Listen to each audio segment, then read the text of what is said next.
welcome back to my 28th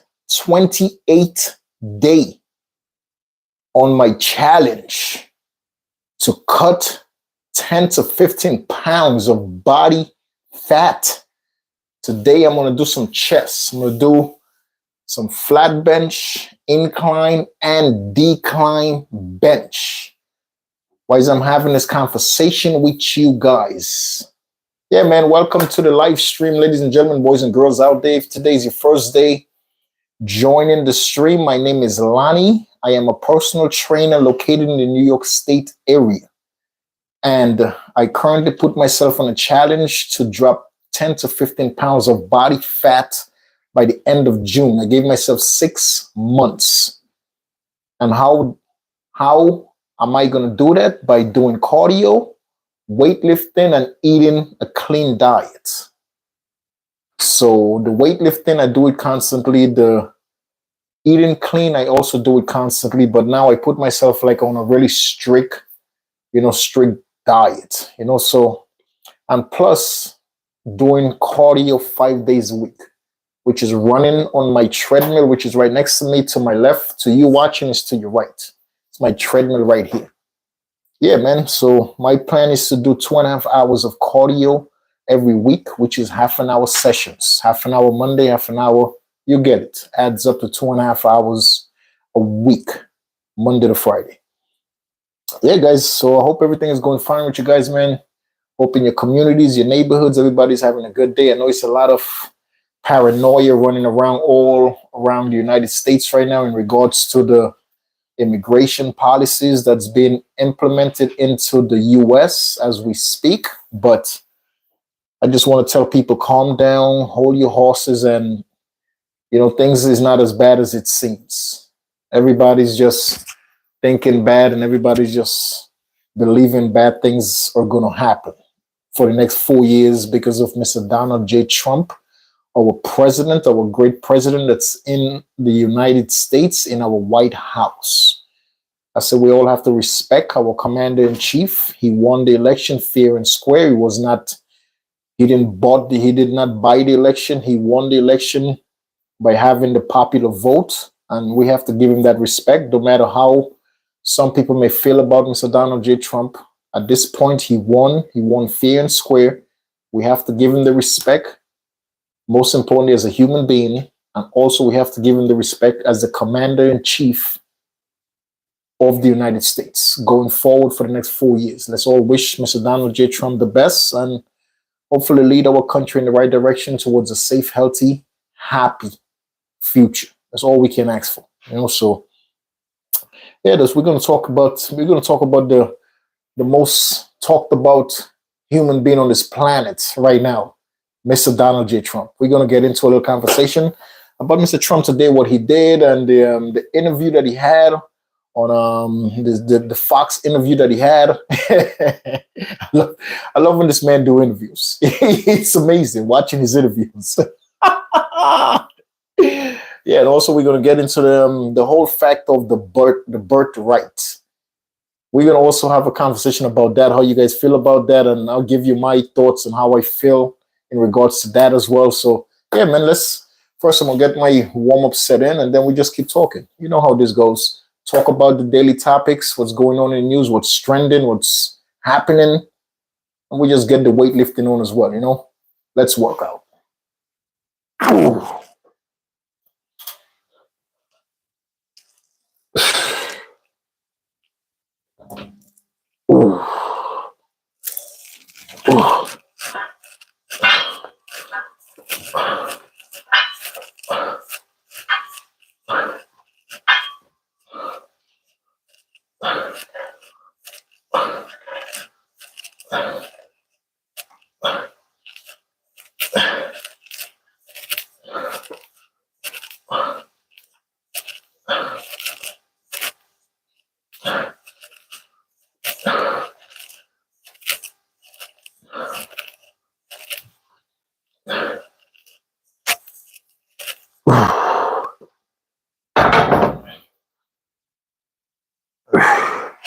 So I like warming up. I like doing like a a large amount of reps on my first warm-up set because it's lightweight. It's 225 pounds barbells.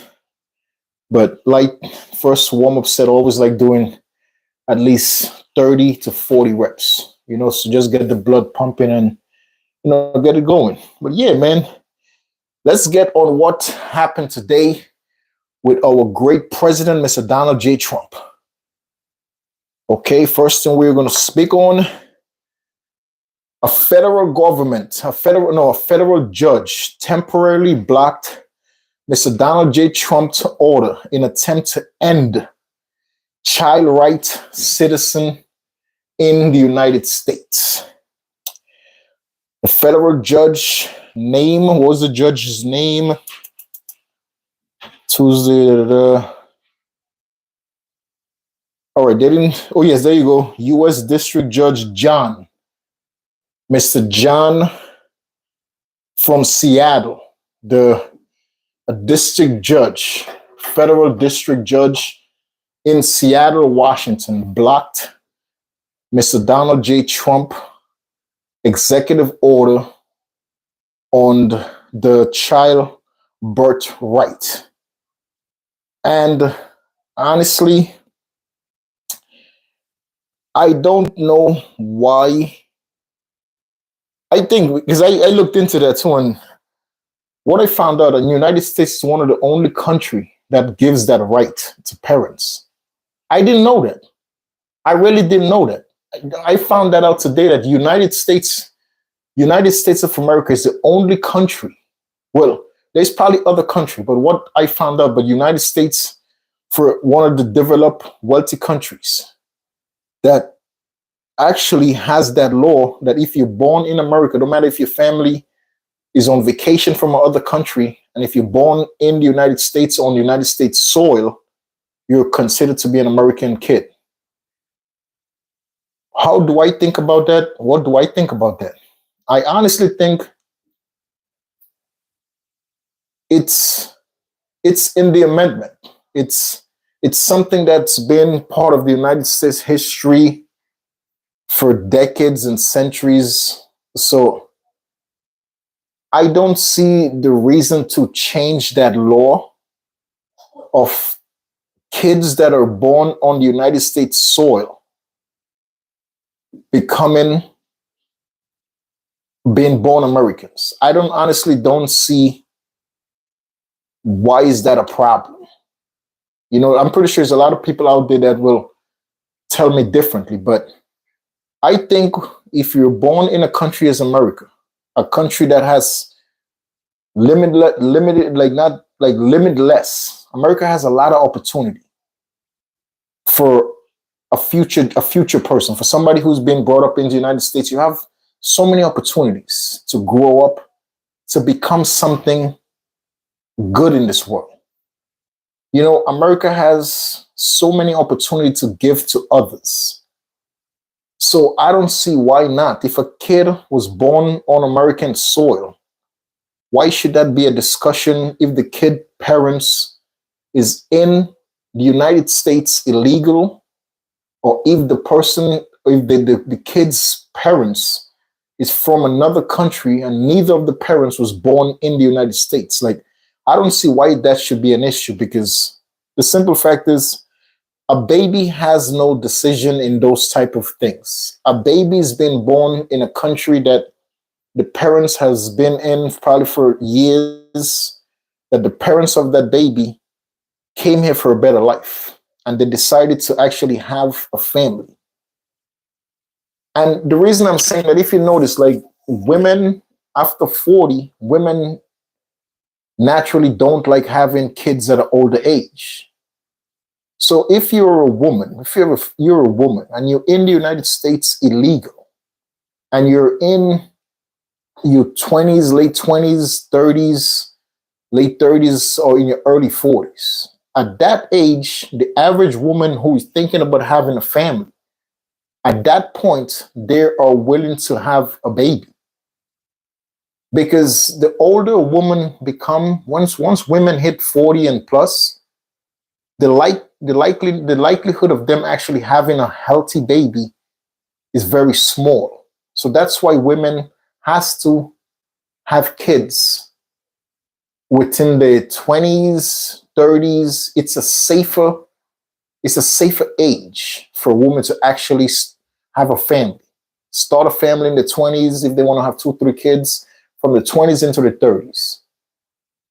So with that new law, I think that's well, it's not a law because this is in the amendment of the United States. This is not something that it doesn't matter if the president or this is not something that, regardless of the executive order, this is not something that could just automatically be stopped. And when this goes when this case go in front of the Supreme Court, they're going to shut it down because there's no way that the Supreme Court is going to uphold a sitting president basically trying to change the law on a situation that's been a part of the United States for centuries. I don't see it in my lifetime of that ever being changed. Mr. President Trump could try. Absolutely. He did. He already signed to the executive order. But that's a type of situation that it's not something that happens overnight because the sitting president signed it into law. That it doesn't work like that. Every state has the decision to make to take this to the courthouse, to take it to the Supreme Court, to take it to the highest level of the court system in the United States, which is the Supreme Court. And the Supreme judges will look at this case, and I'm pretty sure they're probably going to be 1 or 2 Supreme Court judges that would be like, okay, you know what? I'm going to side with the president. I think, you know what? Because the thing about the Supreme Court judges, those judges are grown people, though. I don't think they accept anybody to be a part of the highest court judge, the highest court judges in the United States, anybody like under 40 or something. Like everybody that's a judge on that bench, it's grown people. I'm talking about grown Americans who've been around for years, 40, 50, 60, 70 years. You know what I'm saying? Like my favorite judge, and may God rest her soul, was the lady. Like she was one of my favorite sitting Supreme judges. Like she was a great woman. And the majority of the Supreme judges, they're fair people. It's not about passing judgment because of what the sitting presidents say. No, they don't. It doesn't matter what the president of the United States will write to them in a letter, whatever the administration will send to them. No, they don't look at stuff like that. They just look at stuff from an angle of what really will make the country better. That's what they are there for, to basically judge and decide on cases that will make the country better, or is this decision going to separate the country, or is this decision we're about to make is going to bring the country together? So those judges, they base the decision on the better of America. And with a situation like that, where a sitting president will want to take the rights of little babies being born in the United States on United States soil, and all of a sudden they're born and they're illegal. I don't think they probably they probably 1 or 2 judges that possibly will agree with what the president executive order is saying, but I don't see that law being overturned into the president's favor. I don't see that. I think that's a case that's going to take at least a year and a half to solve. So the states, if you're pregnant right now and you don't have papers, regardless, your baby's an American. No matter that executive law that just passed, if you're born right now as a little baby, you're born American. Yes, the president just signed an executive order to put it in law, but at the end of the day, if the state that you live in decide to block that law is not going forward. That case has to be settled in front of the Supreme judges. So though I don't see that law being overturned anytime soon. Honestly, don't. Because that law holds too much power. And that's a law that's been in effect for too many years for that to change. And once again, Mr. Donald J. Trump stands on the immigration stuff. A lot of people today, like at work, a lot of the guys that I work with, once again, like a lot of their status is up in the air. So they always like since Mr. President Trump been in the White House for the past 3 days now, everybody's like on the edge, and I'm just like, yo, dude, just relax. It's not that, it's not that serious. Dude. Like, he's really not that serious. You know what? Because I'm a godly believing person. I think if you're doing everything right, if you're doing what's right, regardless if you made a couple of bad decisions in your life but now you change your life and everything is back to the way it's supposed to be, I don't think you have anything to worry about. You know what I mean? I don't think there should be a reason for anybody to be sitting back nervous, thinking that ISIS is going to come to their house, bang on their door, take them. It doesn't work like that. You can't, regardless if anybody comes to your house to pick you up, they're not just taking you on a plane to send you back. You still have to go through a process. You still have to go to a judge. This people doesn't make the final decision. The ISIS officers, the ISIS agents, they get a case, okay, they're going to go arrest the person, but the person don't just get to go back on a plane and just leave. The person has the right to go actually face a judge and let that judge decide if that person is going to leave the country or not. So it's all comes down to the judge's decisions in everything that happens. And I think, I'm not going to say 9, I think 8 out of 10 judge in the United States are fair people, are good-hearted people, are people that actually want what's best for the country. That if you're in the country, you're working, you're doing things right, you have a family to support. I don't see a judge saying because of something you did 5 years ago, because of something that you did 10 years ago, I don't see a judge is going to be willing to be like, okay, you know what, put this human being on a plane and send them back to a country they haven't been for 20 years, to a country they haven't been for 30 years. So now they have kids to support. What happened to their American children? Who now is going to take the responsibility of supporting the American children? What, the state is going to all of a sudden provide welfare for the mother of those kids? The state is going to take control of those American kids?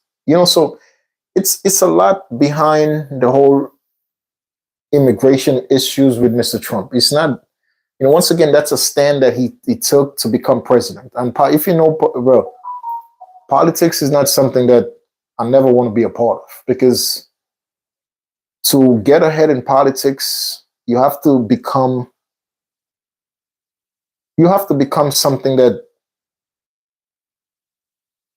you have to, it's a lot of lies that comes out of politician mouths. It's a lot of things that's said from politicians' mouths that's not really who they are.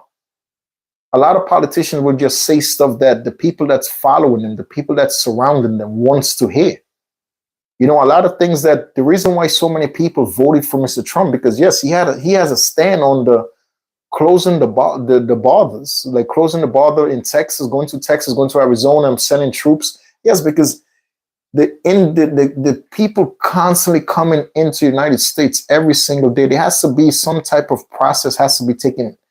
There has to be a process, like get a visa, come to America, let the process work itself out.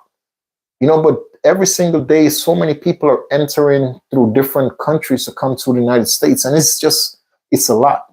And once again, I'm not saying it's a lot in a bad way, because people that's willing to walk through a jungle for 2 weeks, knowing that there is lions, tigers, bears, alligators, snakes, knowing there is so much danger of being in a jungle, crossing rivers, staying wet for days just to get to the United States. It's, listen, people like that, I respect them, because they're doing that. They're taking the risk towards a better life. I cannot pass judgment on somebody that's taking a risk to better their lives. I can never pass judgment on those people, because me personally, I believe in taking risks for a better life. You can't just sit back in a country that you was born in and nothing is going good for you in that country you live in. Like everything is going bad. Like You can't get a job. Like, you don't have nothing. You're living in a poverty state. Like, and just the fact that you're seeing commercials and stuff about the United States, and you're like, bro, if I take the chance to get to the United States, I know I could better my life. I know I could do things the right way and to have a good life. So I feel for those people. I feel for them with all my heart. As a godly person that I am, as a Christian human being, I cannot help but feel for them. Because anybody that's wants to better themselves, that's a plus. If you out there and you want to better your life, you want to better yourself, I congratulate you. I salute you. Seriously, because there's so many people that's in the United States every single day that's Americans, that's taking life for granted. There's so many United States citizens every single day that's waking up, and instead of them going towards achieving bigger goals than they currently have, instead of them getting up to make and do things to make their lives better, they're sitting home every single day just gaining weight, becoming obese. America is one of the most obese countries in the world. The obesity rate in America surpasses every country in Europe. So the fact of so many Americans are just waking up, eating garbage, don't doing nothing with their lives, and just wasting days away. Wasting days turns into weeks, weeks turns into months, months turns into years. But guess what? They're Americans, so they get to just whatever. But my point of saying that, the people who is willing to take the risk to get here, they want to get here. The majority of people, they want to get here to better themselves. They're not trying to get here to commit crimes. But at the same time, I understand what the president's point of view. I understand the president's point of view that a lot of these countries, they're sending all the terrible people that they have in their countries to come to America, and those terrible peoples are doing terrible things in America. But I honestly think it's a very small group of people that are coming into our country and starting problems. I think before anything, we've been had problems in our country that we had to solve for years. So this is not something that's brand new, that's just started happening because of the migrants coming in. No, this is not something brand new. So I honestly think that the rights to a baby being born on American soil should always be American kids. I don't care if neither of your parents is Americans. That should not matter. This baby was born on American soil. This baby was born in an American hospital.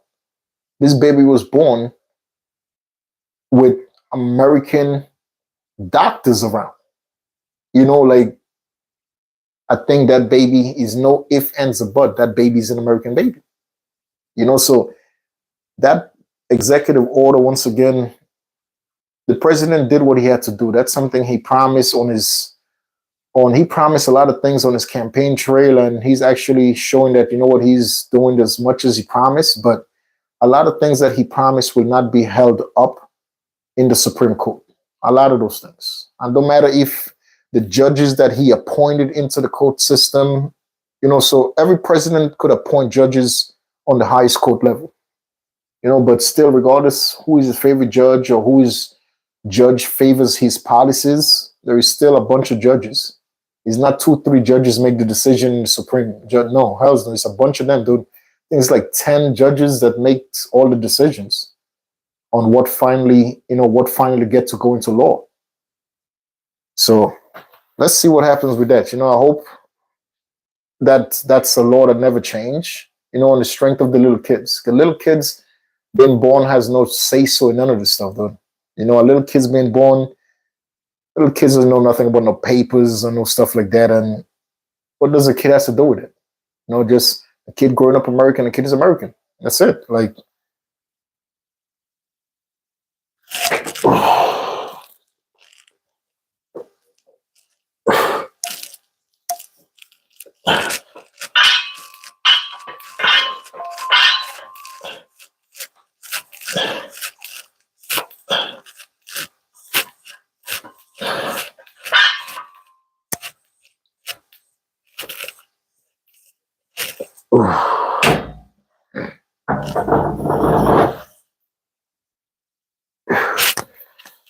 Exactly. So that's just my take on the whole situation about the birthright in America. That's my take. Every little kid that's born on United States soil should automatically be American.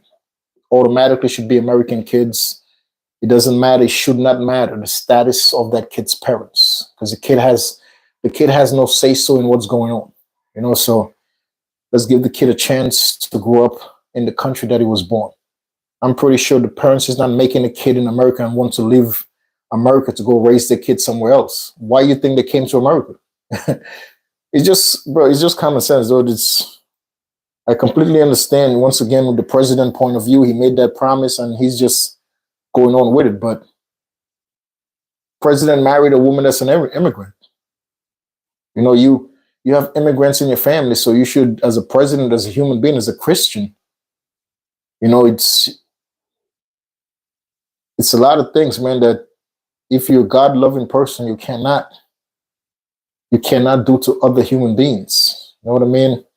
There is laws, absolutely there is laws. That we have to follow the law, and the most important law that we have to follow is the law of God and his family. That's the most important law that's on the face of the earth. If you follow the law and you follow the rules of God and his family, you have nothing to worry about. You have no matter no matter the enemies that's against you, you don't have to worry about those enemies. If you really seriously and honestly follow the law of God and his family, you don't have to worry about your enemies. 100% accurate. You know what I mean? The law of God is the law that really matters at the end of the day. So it doesn't matter what nobody say or nobody do, man. Just follow the law of God, do what's right in the eyes of God and his family, and you will be protected forever. I wish everybody out there that's going through the stress and worry and, hoping everything goes smooth. All I got to say, for the past, when Mr. Trump was in office, when he was in office for those 4 years, the same thing was happening. From the beginning of his term, when he went into office. In 2016, he took office. The same rhetoric was being spoken about every single day. The immigration. And I know so many people that was losing sleep over the situation. And now it's been 8 years now since that happened, because he lost in 2020. So 4 years now. Yeah, 4 years. So Mr. Trump is back in the White House. So you have to think about it as an immigrant. The first 4 years that he was in office, the same rhetoric was going on with immigration stuff and this and this and this. And you guys have to realize that a lot of the things that he did was not upheld in the code of law, in the higher courts. The judges strike down a lot of the executive decision that he made, that he signed into law. So you can, to the people, I'm just trying to bring a little bit of more comfort to the people that's going through those type of headaches for the past 3 days, worrying and stressing, and you don't just live your life. You know what I mean? Just live your life, man. Just know that Mr. Donald J. Trump, the president, has to be like that in front of the camera. But Mr. Donald J. Trump that goes home when there's no cameras, go home to his kids, his grandkids, to his wife. He looks his wife, hugs his wife, kisses his wife as much as he can, call her the prettiest woman in the world. But at the end of the day, she's an immigrant. She's not an American. And he loves her. He appreciates her. He married her. She got all her papers because of the marriage. You know what I mean? So he can't look down that president that goes home without the cameras. No. There's other people out here from different countries that's doing the best they can. They probably will never meet a president. They probably will never marry into a president life. But at the end of the day, there's a lot of immigrant people from different countries that, just like his wife came to this country for a better life. If you think every immigrant is bad, Jared's mother is an immigrant. Jared's mother is an immigrant, yes. If you think every immigrant is bad, you married an immigrant chick. So some way in his heart, he doesn't think. I don't think that man honestly think immigrants are bad, but the presidency in front of cameras, there's certain ways he has to act and certain things he has to say, to keep what's going on entertaining. That's just how I think this is. You could look at the president interview on Fox. I think that was a great interview. The guy that was doing the interview, he was actually, let me see if I can look it up right now. The dude that was doing the interview, dude, had Mr. President Trump. I never seen him so frustrated on a Fox interview. He's comfortable. He's always comfortable doing Fox interviews, dude.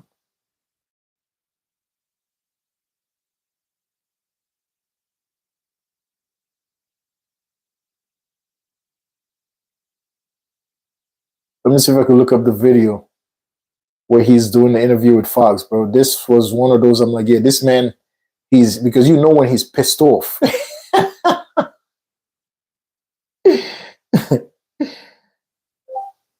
Donald Trump's latest interview with Fox. There it is right here. Donald Trump. He was so angry, dude.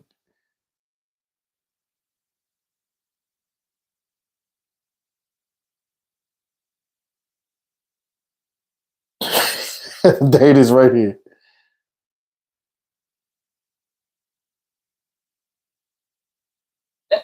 I'm just going to play a little bit of the interview so you can see this man. I love his interviews. I love when he's talking to people, dude. President Trump granted more access to the press than his predecessor did in 4 long years. Here's part 2 of our exclusive interview. What do you do, sanctuary states?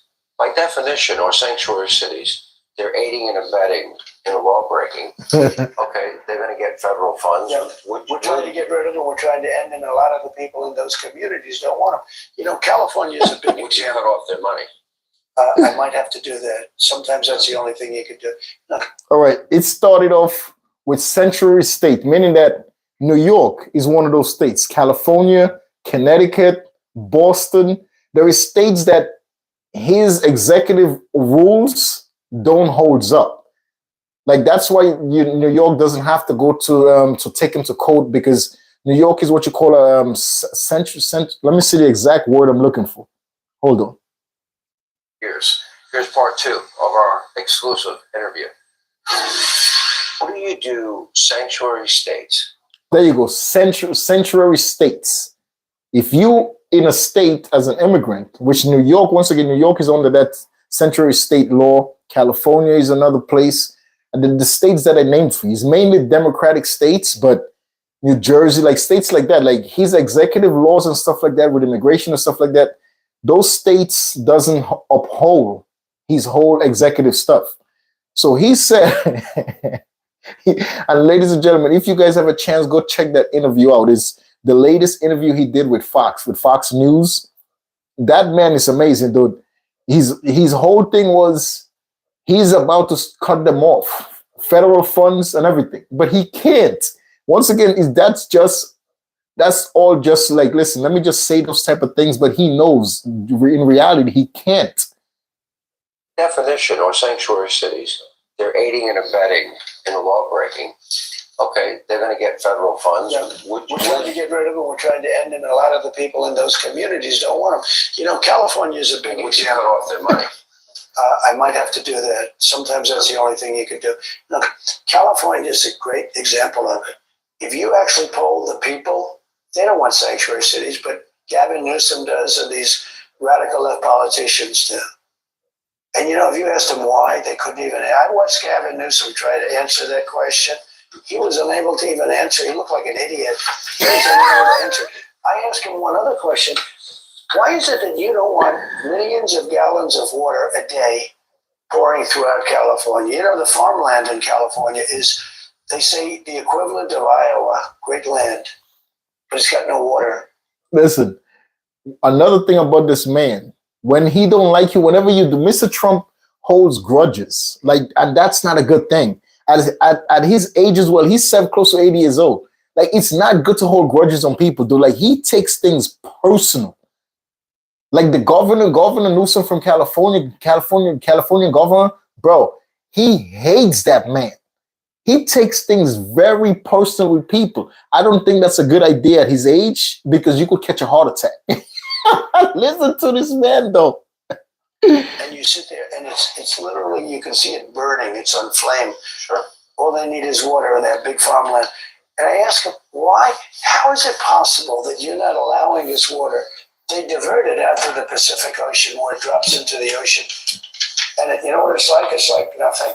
To the Pacific Ocean, it's like 2 glasses of water. It's nothing. Millions of gallons of water is diverted way up north in California into the Pacific Ocean. That water, you know, they have the pipes in it. It's half pipes.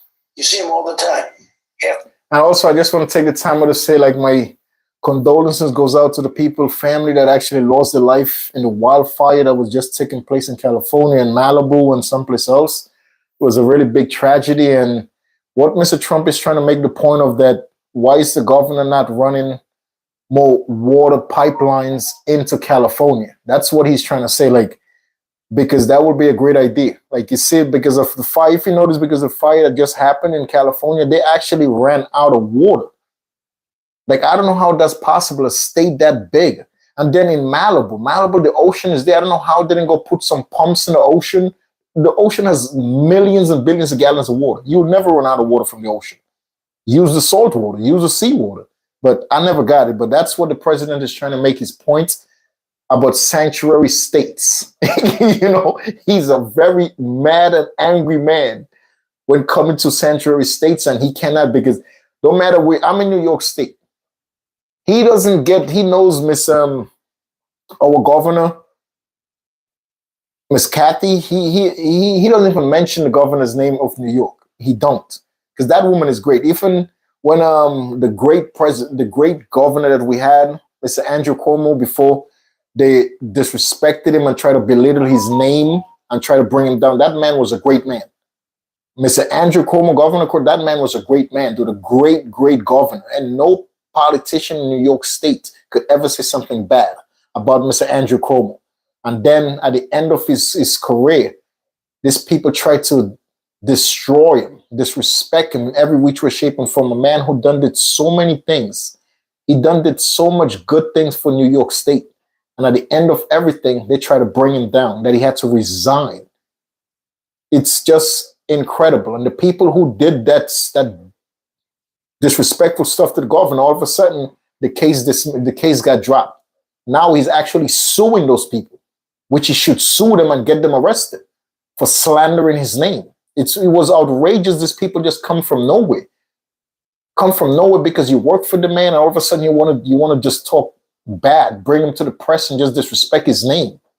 And everybody ate up all the gossip. Everybody ate up all the lies from these people. It was all a bunch of lies at the end of the day, dude. And they all ate it up just to see this man suffer. Outrageous, dude. Anyway, let's go back to our great president. Half pipes. People live in those half pipes now. You know, they have homeless living in those half pipes. But this is water that millions of gallons of water a week and a day in some cases, you know, depending on the flow. So much water they wouldn't know what to do with it. Your sprinklers would be filled. They can even, remember when I took criticism because I said you have to manage your forests. The head of a country that lives in forests, a number of them actually, Finland told me this, Austria told me this, head of Austria, head of Finland. And it was beautiful the way they expressed it. They said, we live in a forest. We are a forest nation. That's beautiful, isn't it, to say that? We have trees that are the most magnificent in the world, far more beautiful than what they have in California, and much more flammable. He said, we don't have forest fires. We manage our forests. You can get a degree in forestry. Well, they'll do cuts, yeah, can you imagine? But you don't need much. You have to clean the floors of the forest. You know, when they had forests, I go to see some of the sites. I watched in California. So he's just about it. He's going to stick to the California stuff. Like, he does not like the governor of California. Because that man don't ever agree with what he's doing.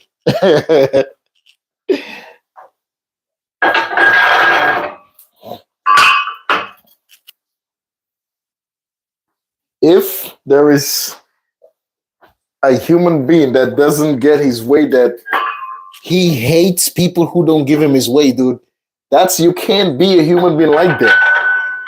You got to realize that as a Christian, you have to realize that everybody in this world is not going to like you. That's just the way life works. You understand what I'm saying? As a Christian human being, Mr. Trump, you say you're a Christian as well. You're a godly man. You should know that it's a lot of people that's not going to like you in this world. It's a lot of people that's going to be willing to go against what you believe in. That's just how the world works. That's just how things are. It's unfortunate, but that's just how it is. You know what I mean? You have to come to the conclusion. You have to make the decision and know that, okay, this person don't like me. Hey, so what? That's it. But Mr. Trump takes it personal, dude. He dead stands on business. He takes it super personal when people don't agree with his ways of doing things. He takes it, and that's not good. He's in his late 70s. Like, that's not good, Mr. Trump. Like, you can't take things so serious. You know, but the point he's trying to make, that why you guys have all this pipeline and you don't have water running through the pipelines, and why they're not taking care of the reason. He's claiming the reason why for all the wildfire, because they're not taking care of the forests and the trees and stuff in California. All the land that they have that they're not using, that the California, how you call the people that take care of the parks? The California Parks and Recs people. They're not really taking care of the lands, which they're supposed to take care of the land, no matter if it's being used or not. You know, so he brought up different countries that has a whole bunch of forest land that they don't use, but they keep it up to date. Like, you know, they have people going in, cleaning out the forests to make sure fires don't happen. They have people going, cutting the trees, just so they take care of the property, they take care of the land, regardless if it's being used or not. So he's putting the blame on the governor for all the wildfires. This man is out of his mind.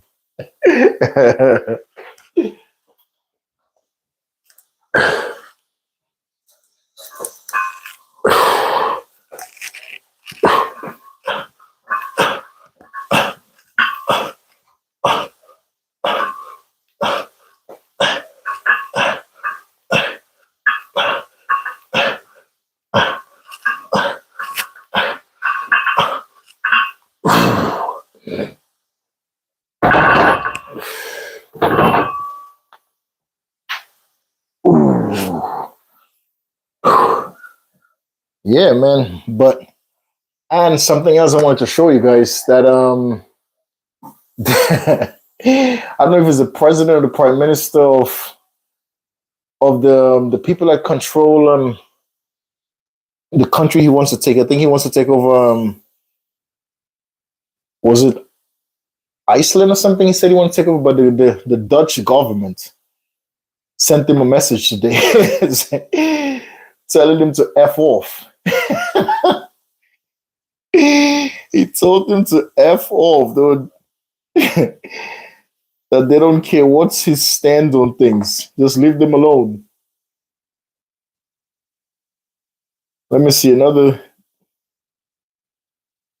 And also, Mr. President Trump, he signed into law today. He signed into executive order as well to declassify the files on JFK assassination. If you know, for years after Mr. JFK, one of our presidents, got assassinated, the files were sealed of that, exactly of the findings that happened in regards to that case. The government sealed that file, so he signed an executive order to unseal the file so people get access to find out exactly what's happening.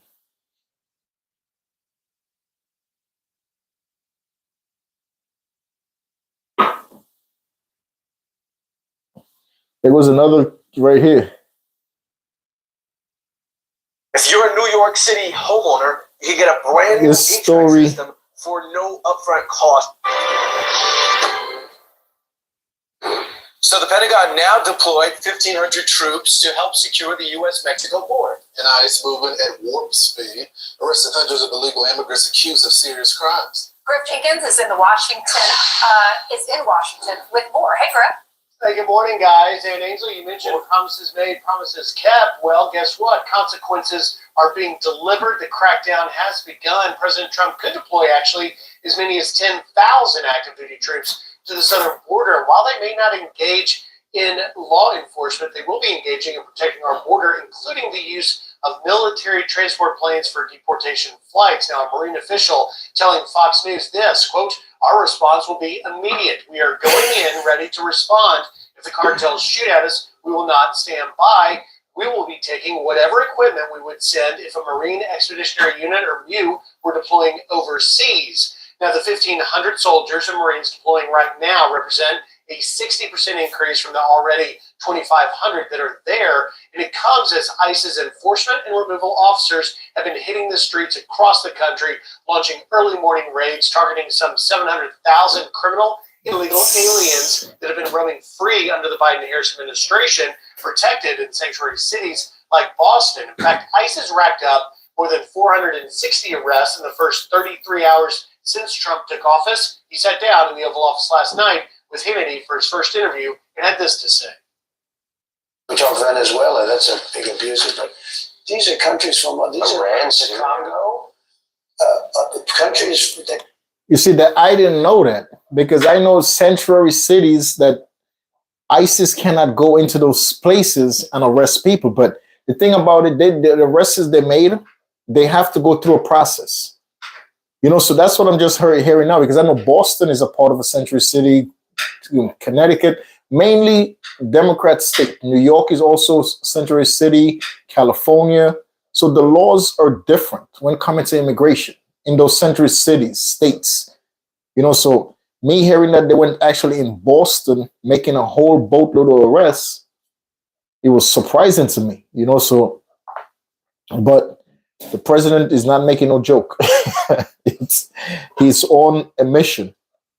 No joke, dude. Countries that you don't even think of, it much more than South America. Now, here's the important note. Countries like Venezuela, where Trinidad Aragua comes from, or Iran that harbors terrorists, they're recalcitrant countries, guys, meaning they don't currently take their citizens back. But President Trump told me last month, point blank, in Mar-a-Lago, he said they'll take them back or face economic consequences. Guys? So, Griffin, it sounds like up to 10,000 troops are going to be eventually heading down within. And I don't know if you guys know that out there, a lot of countries don't take their citizens back. That's what he was saying. Now, even if a plane will take people from Venezuela back to Venezuela, the country of Venezuela has the right to reject those people. Venezuela, Iran, those are countries, and it's a whole bunch of other countries that actually, if immigration services send them back or take them back to that country, the country no longer wants them. So two things could happen. Is either America keep them, or they will go back into the country and get killed. It's that serious. So you have to think about it. Like, there is so much people that's been deported right now. Like, so you have to feel like, okay, people from Venezuela that's running from a country like that, that's a communist country. That's a country that it's doing nothing good for the Venezuelan people. So these people want to leave. These people want out. These people want no part of staying in a country that they have no way of having a better life. Who would want to be in a country that they have no way of having a better life? Who? Nobody. But at the end of the day, people from Venezuela, they have no way to get back to Venezuela, because it's either America keeps them or they go back to Venezuela and get killed. And the president is saying, oh, the countries will face harsh economic backlash. But what economic backlash can you do to Venezuela? Venezuela don't have no type of relations with the United States. So what type of Iran don't have no type of relations, like when coming to like having good terms and stuff. Iran has no type of good terms with the United States. So what economic pressure can you put on Iran? What economic pressure can you put on Venezuela? What economic pressure can you put on North Korea? Like people that's coming from those countries, there is no type of pressure you could put because at the end of the day, America would have no choice. They have to keep them in America because you can't send them back. The country is not going to accept them. If they do take them, they're going to kill them. So that's going to be blood on the American government that you're willing to send somebody back knowing 100% they're going to die once they get back to that country. 100% because the country doesn't even want them. Those communist governments is mentality is that you leave, you run from your country, you better stay wherever you at. Don't ever come back. Because you come back from leaving your country where you was born, we're going to kill you. So a lot of those countries, the United States hands are tied. You know, because they don't want to send them back to get killed, but yet they don't want them to stay in America because they're committing crimes. So what are you going to do with people like that? He's the president. Whole thing is, I'll send them back regardless. So you send them back knowing that they're going to get killed. A lot of things, once again, I think the president says out of just being a politician and just saying because that's how he ran his whole campaign about, you know what, when you could deport 1 million, 2 million, 3 million immigrants, the problems that lies in America is going to still be in America. I don't know how the biggest issues that's been faced as a new president, as a new administration in the White House is just immediately targeting immigrants. I don't know how that's the biggest issues that we're facing in America. How that's a problem. How that's become the biggest issue that we are facing in America. There is way bigger issues in America that we are facing every day. So how is that the number one priority? To go spend millions and hundreds of millions of dollars to get people to go through the court system to get them deported back into the country. That doesn't cut. That's millions upon millions of dollars. All those ISIS agents, they're making hundreds of thousands of dollars for working. It's all money, money, money, money at the end of the day. You know, you could look at it like that. Or the ISIS agent, they're happy, of course. They're making overtime back to back to back every week. Now this guy's making $7,000, $8,000, $10,000 a week, or just for overtime. They're happy, of course. They're making money. They don't care how many raids they got to go on every day. They're making a bunch, both of the overtime, making money, doing a job that, hey, they could care less who is the people, what they're doing, where they come from. Let's go back to the story. So, Griffin, it sounds like up to 10,000 troops are going to be eventually heading down within the next period of days or weeks to our southern border. The Washington Post has got some juicy details, though. They say that Border Patrol agents are going to block migrants on the grounds that they have passed through countries where communicable diseases are present. They're going to say, you can't come in because you might have something. And they're also, even though they're going to try to claim asylum, now under this new executive order that they're apparently working on, only 2 people in the federal government will be able to allow them to be released into the country to asylum seekers. One is Mike Banks, the new chief of Border Patrol, and his deputy. So only 2 people. That means the flow is going to just stop immediately. It sure will. And what you're talking about we have seen for the past. You can sell this $5 spatula on Amazon and compete with hundreds of other spatula sellers. The past 4 years, Steve. You know what amazes me about these people, though, that's talking about the situation? It brings them so much joy. Like they're sounding so excited that there is 20,000 military personnel at the southern border with Texas, Arizona. These guys are sounding so happy that this stuff is taking place. And I could understand, you know what? Some of these people that's coming here is a possibility. They're really no good people. They're coming here just to do bad things. Yes, but once again, I think the majority of people that's willing to risk their lives to come to another country,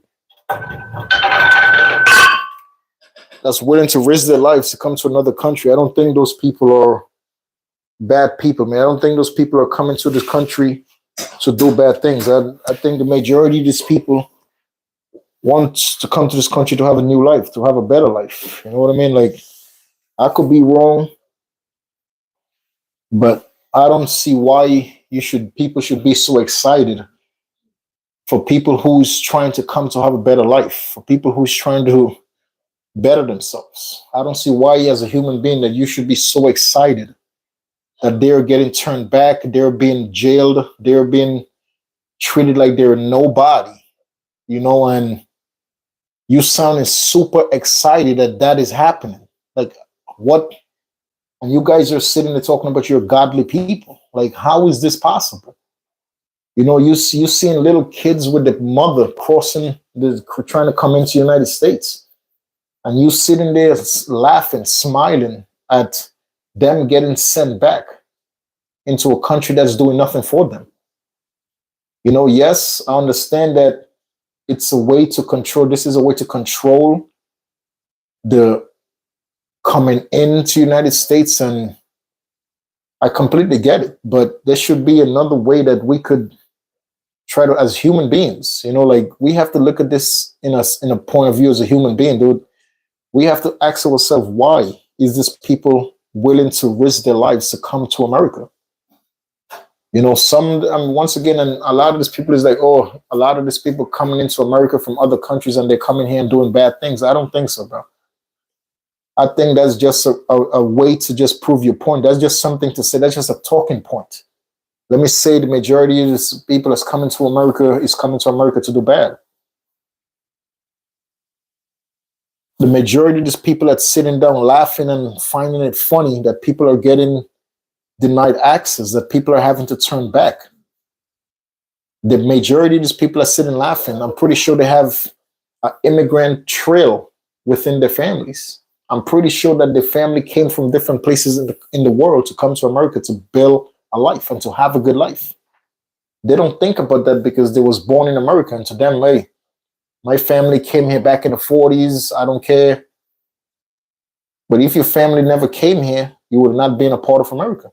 You know what I mean? So no matter how the situation no matter how the situation looks right now, as a human being, as a Christian, I will never laugh at someone else's pain. And that's exactly what this guy is. I'm going to play back the video again. I'm going to do another set, and I'm going to show you back the video how excited. Just listen to the excitement in this guy's voices. They're super excited that the military is currently at the border. The military is protecting the border. This people is getting turned around to go back. This people is getting immediately get on a plane. Let me take you right back. And they're laughing. The joy that's coming out of them saying those things. I don't know how that makes you. That doesn't make you a godly person, my friend. I don't.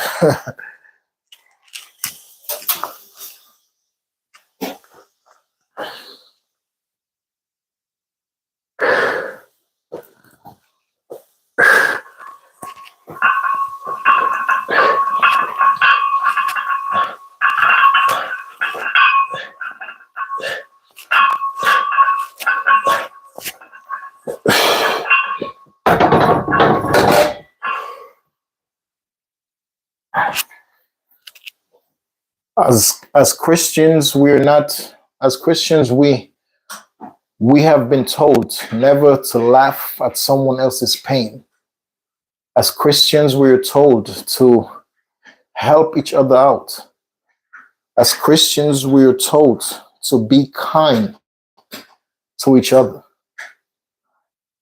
I completely understand the influx of people coming into the United States is just getting too much. It's just they have to figure out some way to get people into America, but doing it the right way, meaning that filing for a visa, getting accepted, getting married, like do it the right way. I completely get it. They want to put a stop to what's been going on for a couple of months, for a couple of years. People just coming over into the United States. Yes. But at the same time, do it in a way that's respectful to everybody. You know what I mean? Like, don't laugh and find it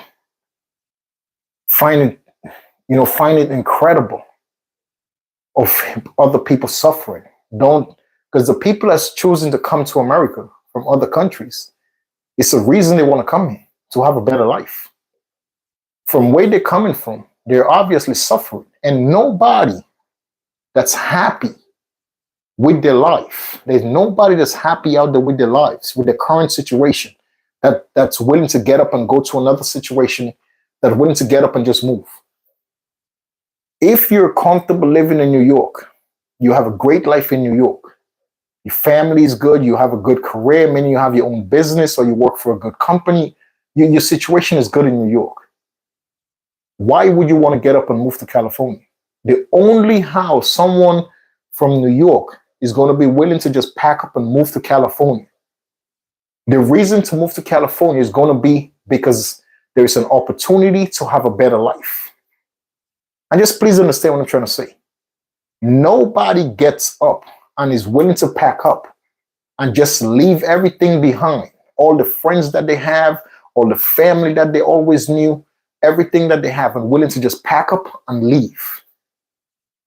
If they have a good life, if they're comfortable with their surroundings, they're comfortable with what they have, and they're just working towards better, and they know they could accomplish and have more things in life, they will never get up and pack to leave. They will just keep growing and growing and growing. But if someone in New York State for years been going through the trials and tribulations, job after job after job, setbacks after setbacks after setbacks, and they just want to change their lives. They just want to like, listen, man, I got to change. I got to do something different, bro. And they found out that there's an opportunity in California that it's a possibility that one opportunity could actually change their lives for the better. That's when people is willing to get up and make that drastic change towards a better life. So as human beings, we have to take those things into consideration. And nobody will leave a place of happiness, of comfort, to just leave, to go somewhere else for a better life. They already have a great life. Why leave to go anywhere else? Why take the risk to go through jungles? Why take the risk to be on a boat with 100 other people traveling on a small little boat in very dangerous waters? Why hide in cargo planes? Why hide why to just come to America? You think those people are doing those things because they're happy where they're at? You think they're doing those things because life is just so jolly? Life is so great where I'm at. Why am I leaving then? They're leaving because life is not what it's supposed to be for them. They're leaving because they know there is so many things in life that they want to accomplish. They're leaving everything behind because they know there is way more to life than just being here, doing nothing with my life. There is nothing around me that could make my life better. That's why people get up and leave. That's why people finally make the decision to move, because they know by moving, like their life could dramatically change. But yet you have people like these guys right here just laughing. It's amazing. The military is going to get everybody. Just listen to these guys, bro. Listen to the joy in this dude's voices. The past 4 years, Steve, the notice to appear, where they just release them, particularly when they don't have any place to put them because so many thousands were coming. But ultimately, it is the asylum, the remove in Mexico or migrant protection protocols that has been reinstated, meaning that you have to go back to the country where you just came from, meaning in this case, Mexico, to wait for your asylum to play out. But under the Immigration and Nationality Act from 1965, there's a clause, 212F. You're going to hear a lot about that in the coming days because that gives broad authority to simply block and deny anyone from coming across to try and claim asylum on U.S. soil. And that is really the crux of what the Washington Post and what others are talking about. And if you do indeed bolster and supplement your force with these active duty U.S. military troops, you can stop the gaps in places like California, Arizona, and elsewhere where you don't have the Texas DPS with miles of razor wire and extra forces. You're going to reinforce blocking entry, and so that is going to be something that we're going to see play out in the very near future. Griff, what about the wall?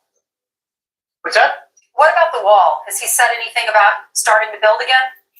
Well, you're already seeing the wall, the states like Texas saying we're ready to start moving right now. And there was already an effort underway to get back some of those wall materials that were being auctioned off.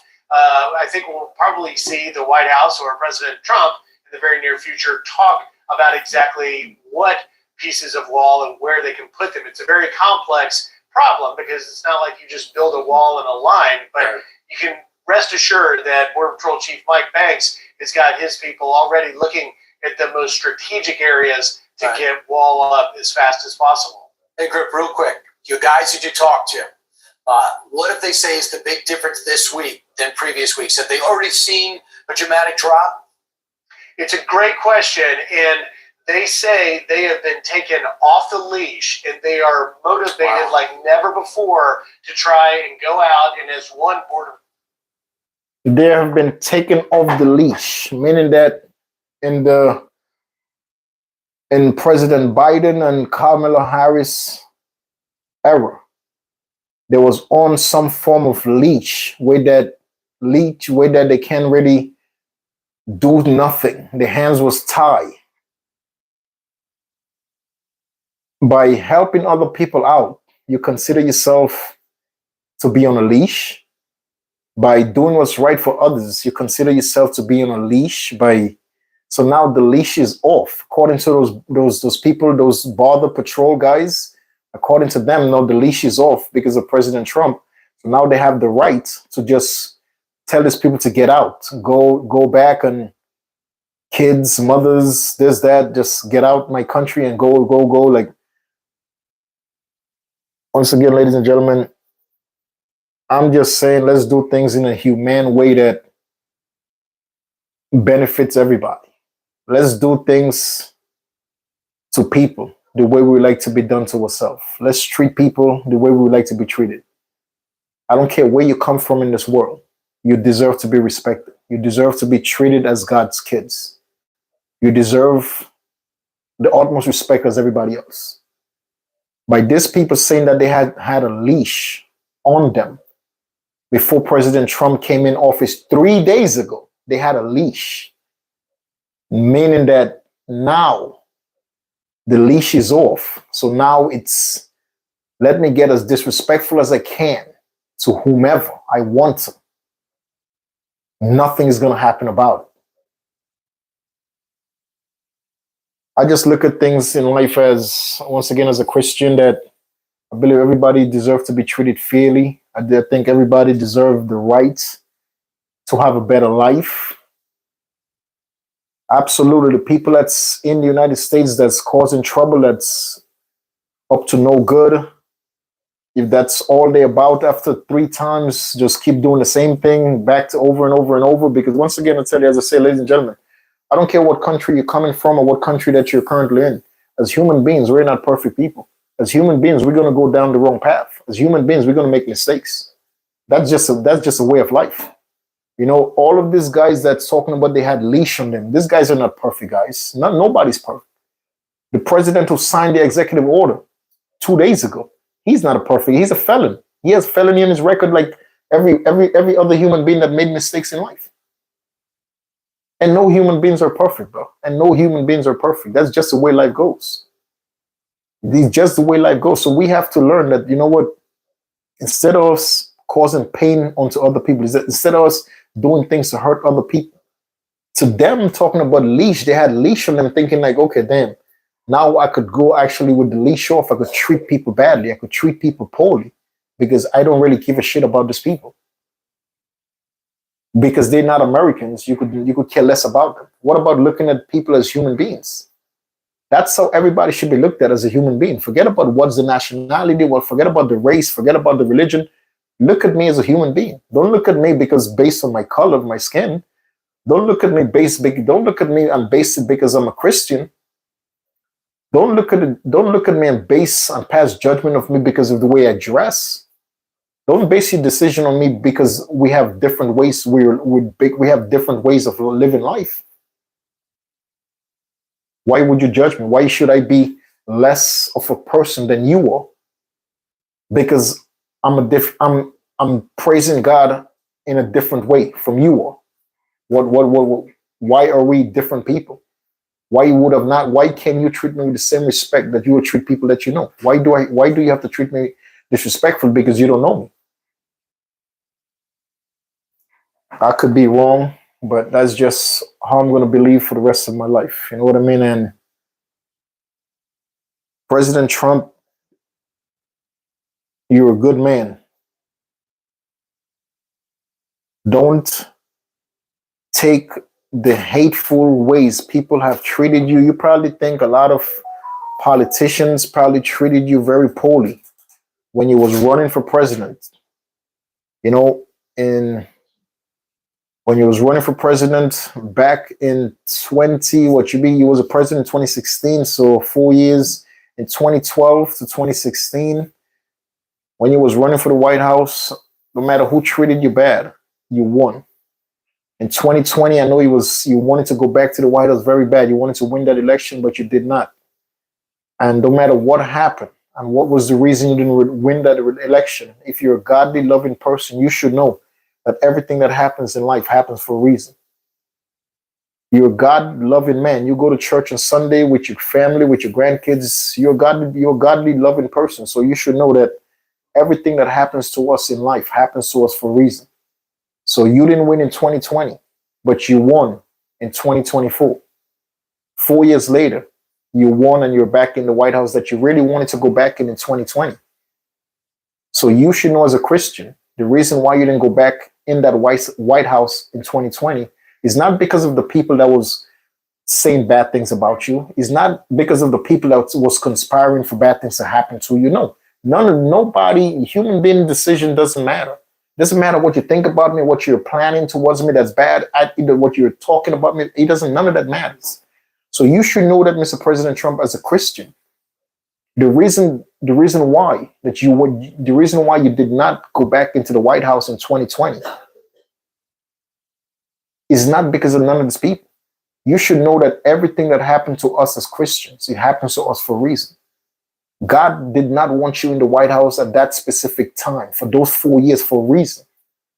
So now you're back in the White House. Don't live a legacy of being a bad person to people that never did bad to you. I know you're a grown man, Mr. President Trump. You're grown, and the people that's in your administration, nobody will ever see this video, but this is directly to the President of the United States. There's a saying that from since I was a baby to now, and people still use that saying that don't let a couple of bad apples on the tree convince you that all of the apples are bad.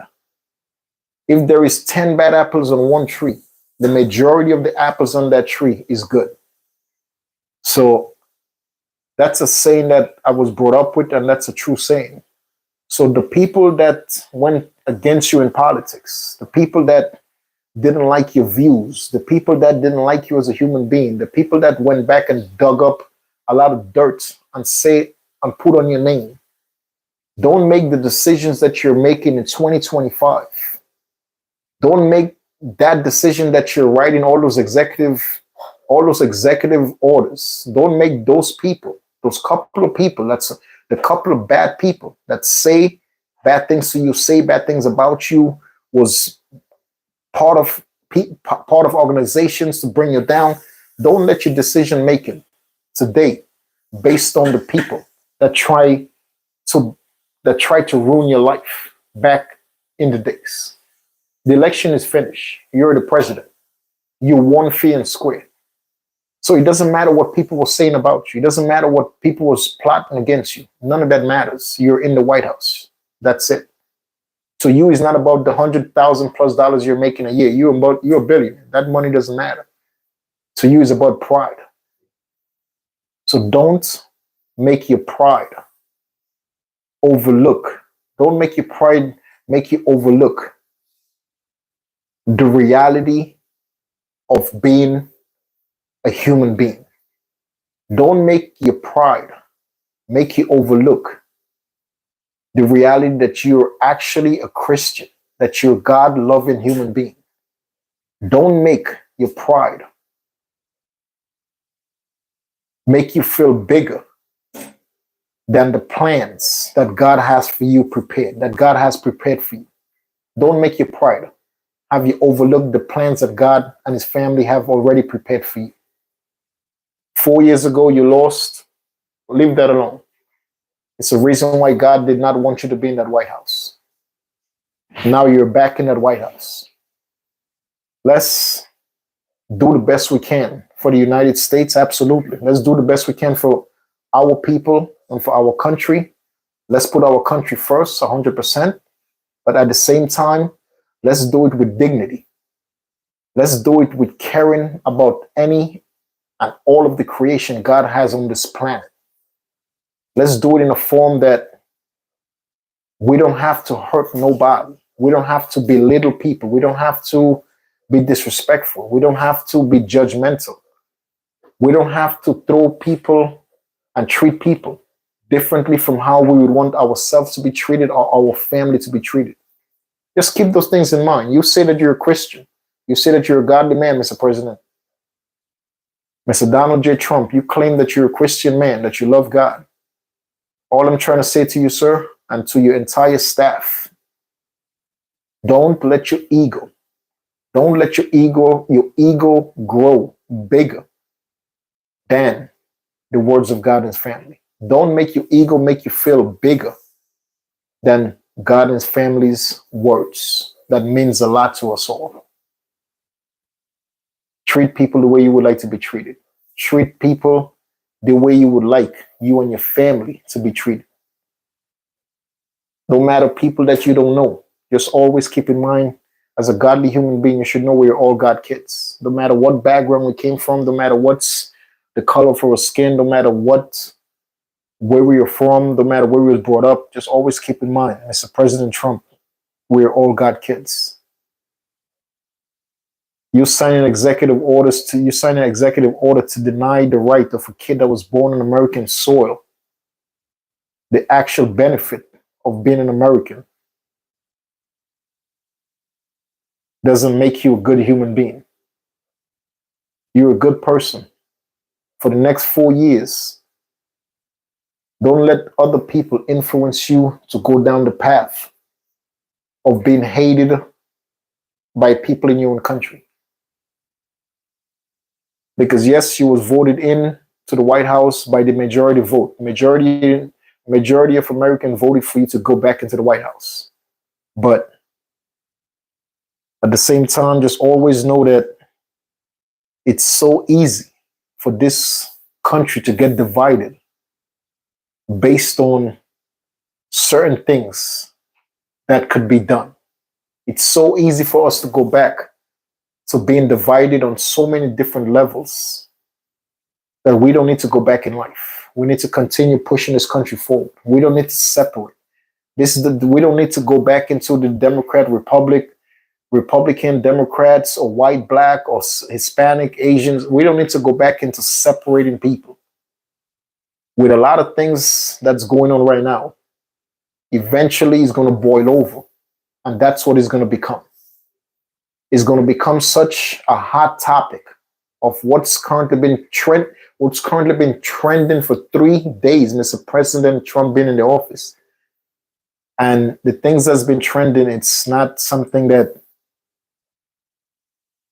I understand 100%. We want to make sure our immigration policies, the immigration laws are being followed. We absolutely. But just keep in mind, as a Christian, just let's do it in a humane way of doing things. Let's do it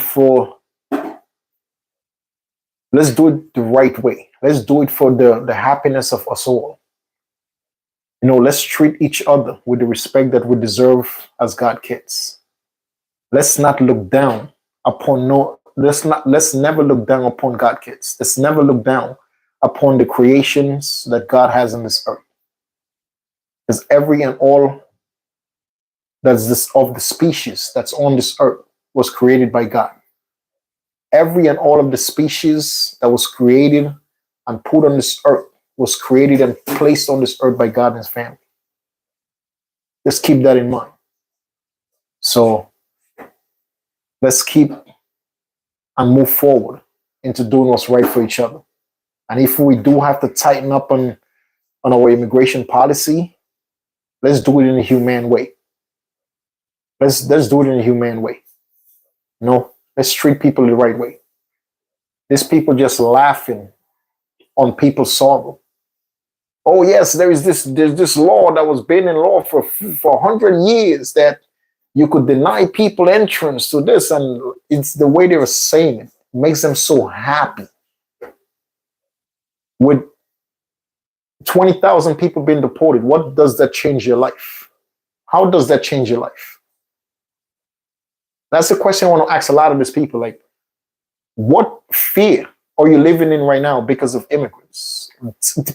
There's so many questions I would ask this type of people. Like, what is the reason why you are so passionate about these people going back to a place that brings them nothing but misery?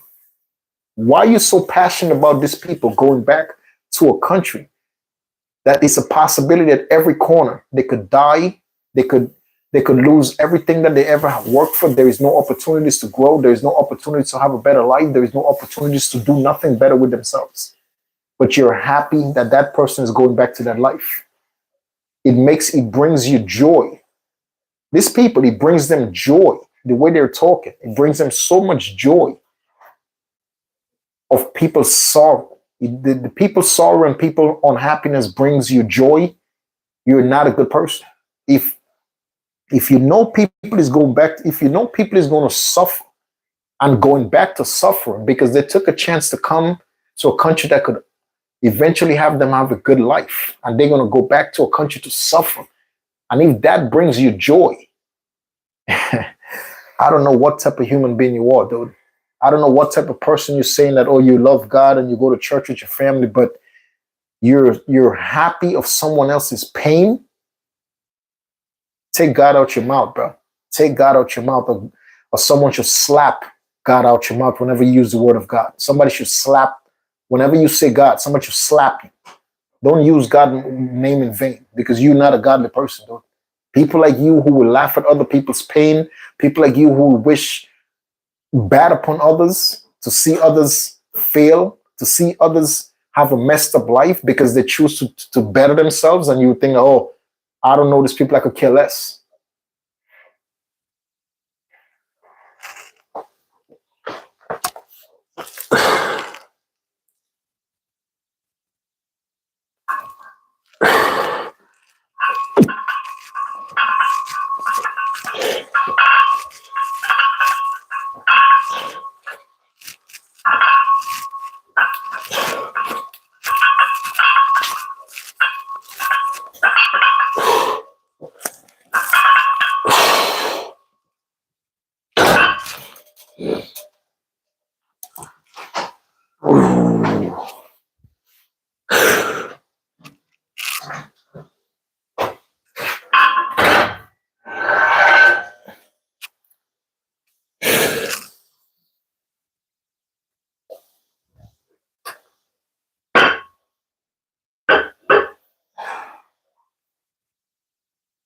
Listen, guys,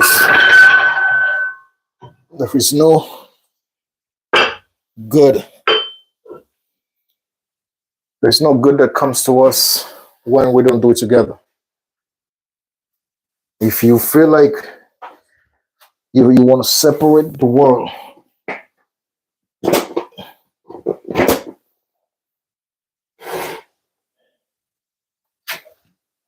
my whole thing is let's continue working towards a better life. Let's continue to make progress towards better. There is no need to separate the country.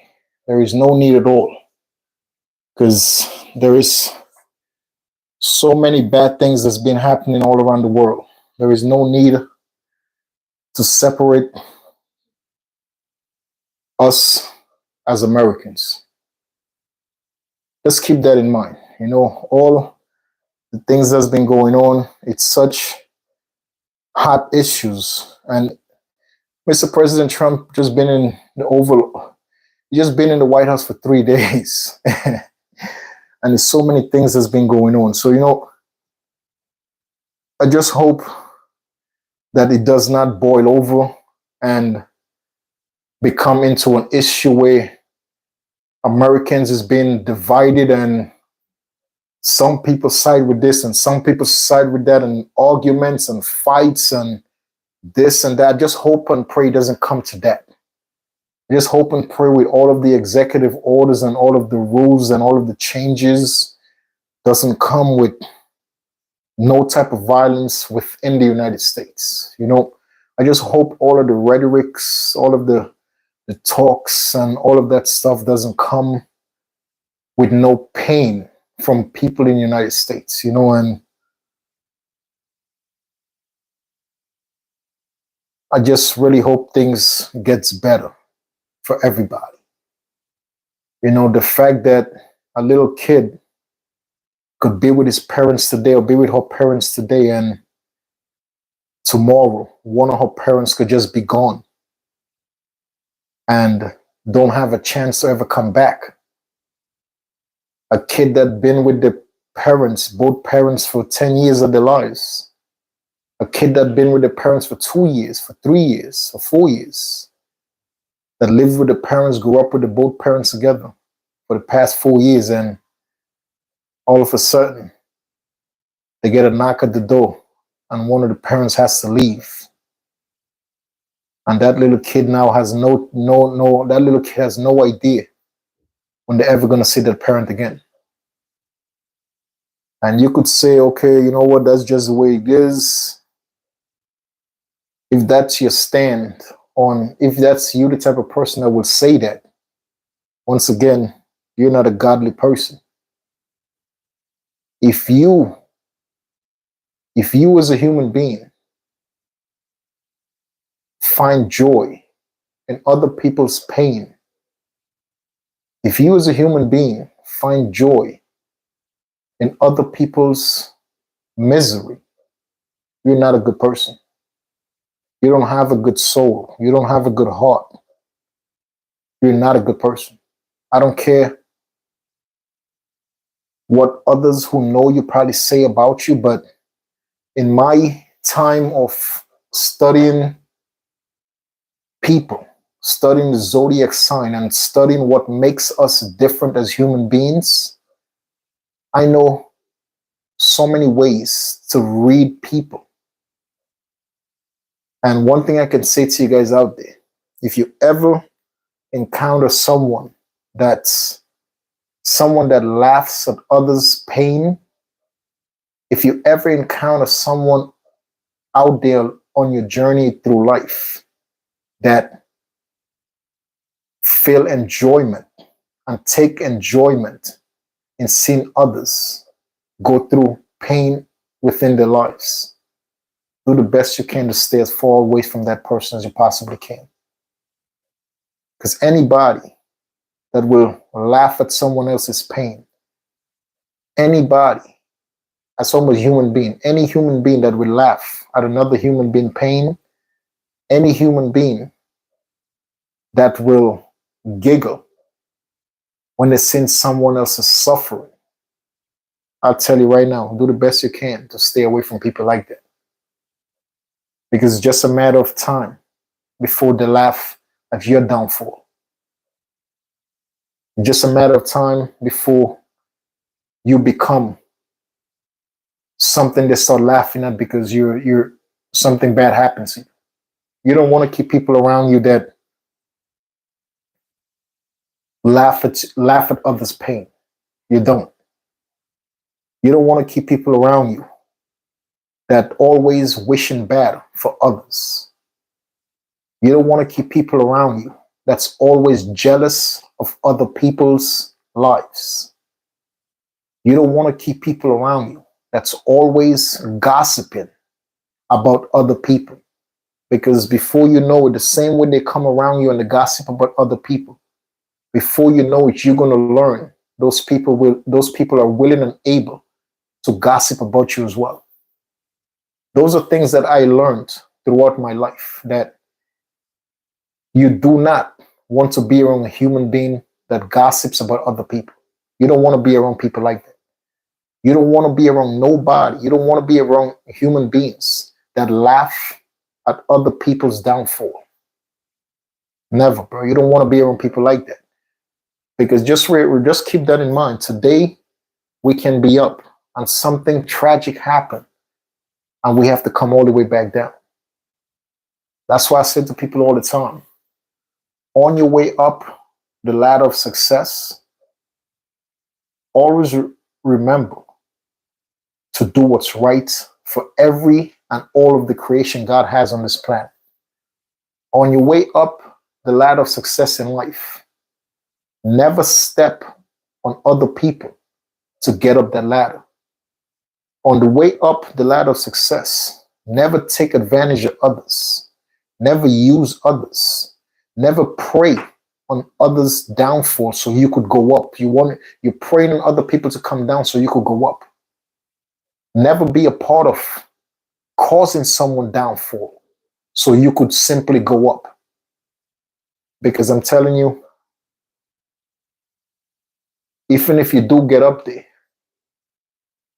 on the way down, it's going to be way more painful than when you was actually on your way up.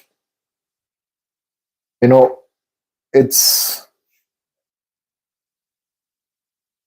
no rewards in life when you think about hurting others to accomplish your goal. There's no rewards in life when you think being a bad person to others. There's no rewards in life when you're one that's willing to laugh at someone else's pain and setbacks. There's no rewards for you in life. You know, just listen to these guys, the way they're conducting this interview, and the simple fact that they're laughing of the people that has to actually go back to those countries that, you know, that actually is coming here to have a better life. That they're not crossing into America to commit crimes. Majority of people are not. They're not, dude. It's just a selective group of people that they come to America, and it's been happening for years. This is not just start happening, dude. There is so many Europeans that come to America that cause way more problems. Way more problems, bro. You know, like bro, come on. There is so many Europeans that come to America, and it's been happening for years, that come to America and start way more shit. But you don't hear about that. You just hear about the illegal Asians, the illegal Hispanics, the illegal blacks. You know, you don't really hear about the illegal Caucasians. You don't hear about the illegal Caucasians that much. You know, there is nobody at those crossing into America talks about the Caucasian countries that immigrants come from to come to America for a better life. Everybody in America thinks that there is European countries that the actual citizens of those countries don't want to run. They don't want to leave those European countries. Everybody thinks that every European country is the greatest. But there is European countries that the actual European citizens are doing whatever it takes to come to America as well. They're willing to get a visa, come to America, and never leave. Just like Hispanic people, just like black people, you got to understand, man. There is no reason to hate or dislike someone else for trying to do something for a better life. I don't care what nobody say. There is no need to laugh at someone else's pain that they have to actually go through when they realize that they have to go back to a country that they left because they wanted to have a better life. And yet they came to America and they did a couple of things bad.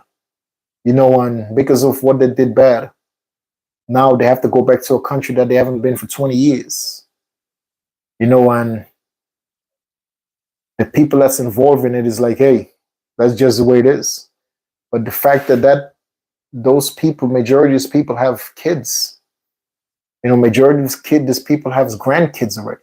You know what I mean? And you're growing up with your parents, and you're 10 years old. You're 15 years old, and all you see in your whole life was coming home from school to your parents, your father picking you up or your mother picking you up, and all of a sudden before 3 days, all of this is taking place. Before 3 days ago, you was laying down in your house with your family, with your parents, and all of a sudden, 3 days later, somebody's knocking on your door, breaking your door down, and guess what?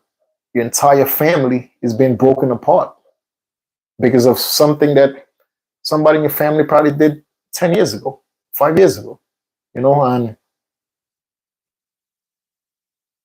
I hope that's not the case. I hope I hope the situation that's been happening, it's just the people that's actually is involved in serious crimes, that's doing things right now, that's involving crazy stuff right now. And yes, like the people that assaulted the police officers in Times Square in New York City, I think those people, they don't deserve to be in America. People like that, yes. But for the hardworking men and women that came to America to change their lives and that have kids in America and doing everything right, and helping out the community, doing the best for the neighborhoods. And I don't think those people deserve to go back to a life that they ran from years ago. I don't think people like that deserve to go back to a country that is actually doing nothing for them. And they're in a country that they're doing the best they can to pay back the country. They're doing the best they can. They're not causing no crimes. They're not hurting nobody. They're just a part of the community. They're doing what's right for the community. I don't think people like that deserve to be arrested, go through a trial process, and then eventually, hopefully, they don't get deported after the judge. The judge makes the final rules, and hopefully, the judge has some sympathy. Like, listen, this person is a family person. They changed their lives. They're doing what's right. Let's give these people a chance. And we could just hope. As a Christian, I could just sit here and just hope and pray for the best for everybody that's involved. And because once again, I'm looking at this situation as a Christian. I'm looking at this situation as a God-loving human being that my whole life I was told to always treat people the way I want to be treated. My whole life I was told to always help out my neighbor. My whole life I was told to always do the best I can, not just for myself or my families, but for every and all of the creation God has on this earth. So when I sit back and I see that so many people are like struggling right now. Financially, so many people are struggling. And on top of the struggle, you have to find out, God forbid, you get deported. Now you have to go out and find money to pay a good lawyer to hopefully keep you in the country. You know what I mean? So it's tough. It's not easy, man. It's not easy, and it's not going to get easy. And especially when life is tough, and then on top of the things that you're currently going through, you find out some brand new news that is only going to get worse. You know what I mean? So for the people, unfortunately, that's going through this type of things, man, I hope and wish everything turns out to be good. Just always know, ladies and gentlemen out there's always a light at the end of the tunnel. For those who believe in God, don't lose faith. No matter if tomorrow you wake up and you get a knock at your door, don't lose faith. Don't lose hope in God and His family. Just keep in mind that everything in life happens for a reason. If you truly believe in God, and you have faith, you're going to know and you're going to realize that everything that happens is a reason behind what happened. So just keep praying. Don't be one of those people out there that just pray when bad happens. Pray every day. I tell people that all the time, and don't just pray when something bad happens to you. If you truly love God, you're going to pray every time you eat. You're going to thank God for the food that you're eating. If you truly love God, every time you get into a car to drive, you're going to take the time out and pray to God to watch over you on the road, to guide you back to your property safely. If you truly believe in God, if you see others that's suffering, you're going to take the time out to at least offer some form of help. So don't lose hope. Keep hope alive and keep faith alive, most importantly. And in due times, things are going to work out for the best.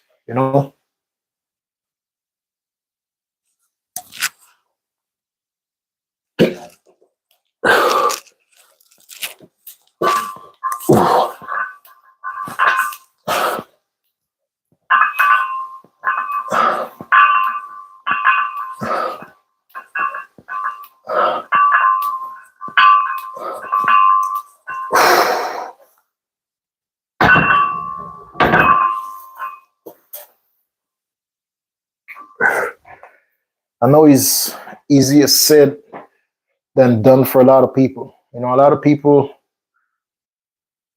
live the life in stress because yes, they believe in God, but they don't see the result, that the things that they're looking for, they don't see it right away, and they just lose hope and lose faith. You know, and you have to realize, man, your timing is not God's timing.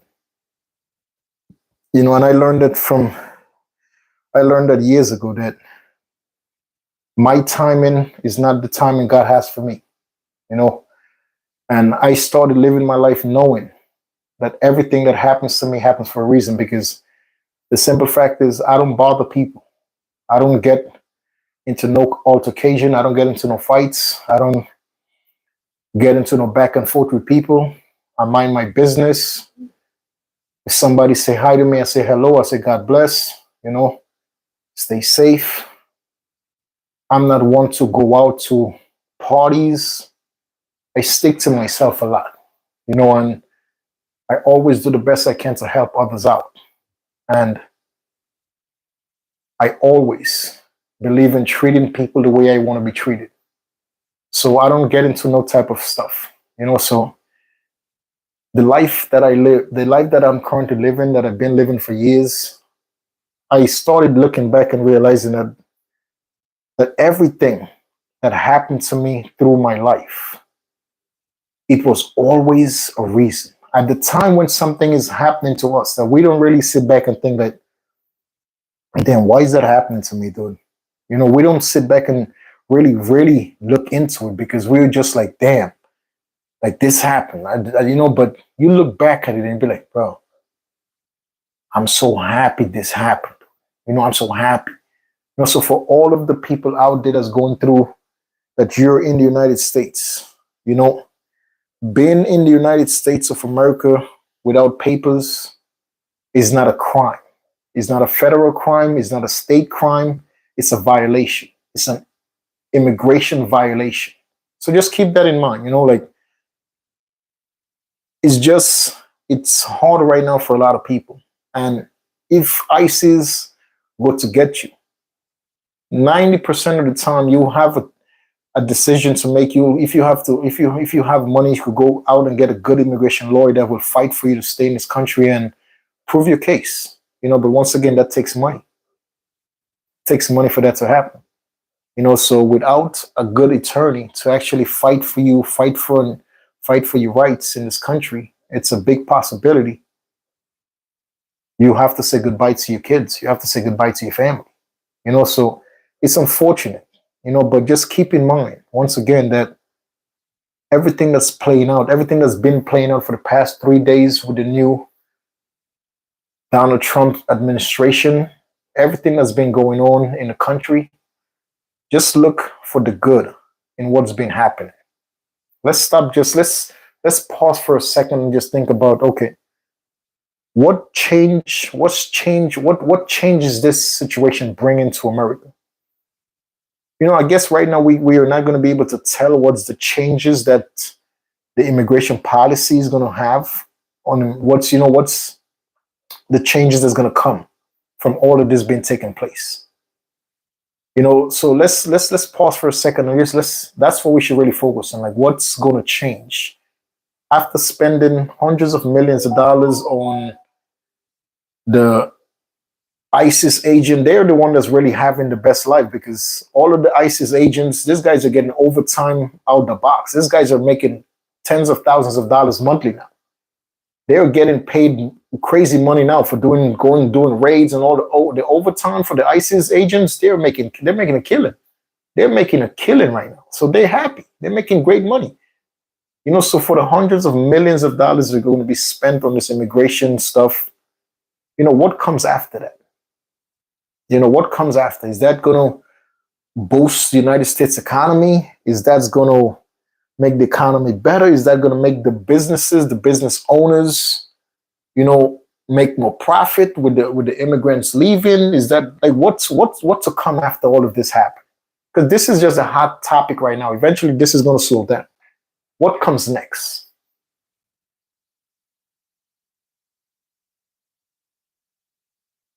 Who knows, right? Who knows what comes next? There's a lot of things that comes next. There's a lot of things going on in the United States right now that's way more serious than somebody in this country that's working that don't have some paper that's saying that there is a piece of paper that's saying that okay, with the name this they could work. And give me a break, dude.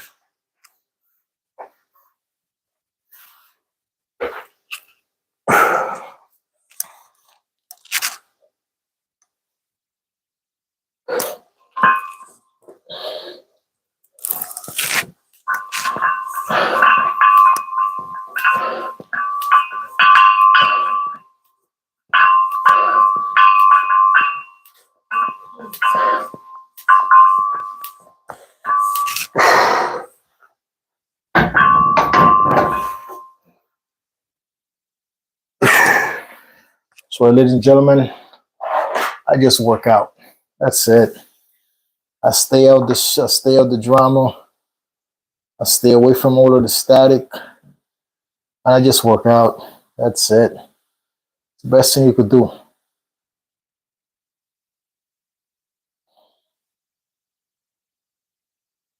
There's a story here about a Haitian man that got arrested by ISIS, and this is what he had to say.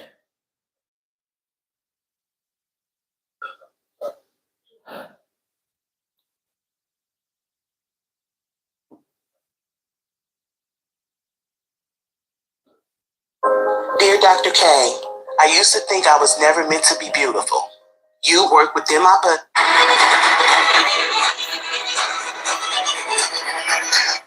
Migrant communities across the country bracing for possible raids. The Pentagon will begin deploying as many as 1,500 active duty troops to help secure the southern border in the coming days. All right, deportations in cities like New York could start soon. Our Jessica Formoso sat down with the commissioner of the mayor's office of immigrant affairs to see how they're preparing. On day one, I will launch the largest deportation program. Before he was sworn in, President Donald Trump was vocal about initiating the largest mass deportation in U.S. history. And in his first day in office, All illegal entry will immediately be halted, and we will begin the process of returning millions and millions of criminal aliens back to the places from which they came. while details of how and when are scarce, the commander-in-chief has said he plans to mobilize the U.S. military to enforce the operation, an operation that has many migrants on edge. No me siento seguro. I do not feel safe. I do not feel safe. Jason Gonzalez arrived in New York City from Venezuela with his wife and 3 children in October. They've been in the city's care ever since. First placed in Floyd Bennett Field, a makeshift shelter on a national park, which is federal property. Teníamos mucho temor. We were very afraid because these are federal lands where we fear that with President Trump's return to the presidency, we could witness raids here. That shelter was closed earlier this month. So what would mass deportations look like across the country? They're talking about workplace raids, family separations, strict restrictions on new immigrants, and potentially deporting, they say, 11 to 20 million people. We have more than 16 million people in the United States who don't have full rights to be here. Musafir Chisti is an attorney and senior fellow and director of the Migration Policy Institute at New York University School of Law. He believes deportations will happen. As to how many people could be deported, that remains to be seen. I think you have to take the administration on its word that there will be some kind of mass deportation. What mass is, no one knows. Laws, due process, he says, need to be followed, but the fear is real among the community. Jason worries schools and other sensitive locations may be targets. We are training our children to know what to do if something happens. It makes me very afraid that they could pick me up in the streets and never make it back home to my children. We are placing all their documentation in their backpacks, telephone numbers, so that they are prepared. it's important not to allow panic to set in. Manuel Castro is the commissioner of the mayor's Office of Immigrant Affairs. Over the last 2.5 years, he says over 220,000 asylum seekers have arrived in New York City. Today, 51,000 remain under the city's care. That's not counting the hundreds of thousands of undocumented immigrants living for years across our city. Does the city have a plan? First thing is to make sure that our city staff at all levels is trained on our sanctuary laws and our sanctuary city policies. Now, as city employees, we cannot cooperate with enforcement. Listen, that's something that I spoke on earlier with the whole separating parents from the kids. That's where the whole thing about that whole stuff to me is like that's where it's gonna really hurt. So little kids that's been brought up with the family and all of a sudden everything splits up. That's to me that's when it's tough, you know.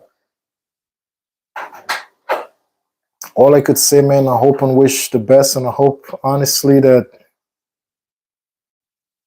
things works out for the best. As a godly, loving person, I hope everything works out for the best. And you know, with all the things that's been going on, once again, Mr. Donald J. Trump, he's a godly man. He claims that he's a Christian, and hopefully he realized that, you know what, really separating little kids and the pain that he will bring to little kids, they will hate him for the remainder of their lives.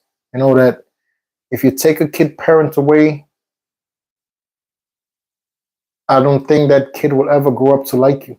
Whatever, and you might say, "Oh, you know what? Who cares about that little kid? I don't know that kid." And that little kid was put on this earth by God.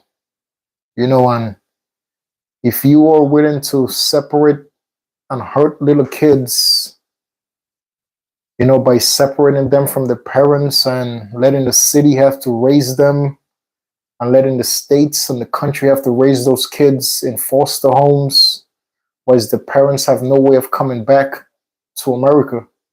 So actually the parents that would actually raising them for 10 years, the parents that God gave those kids to raise them and teach them the right way, that was raising them for the past 4 years with no problems.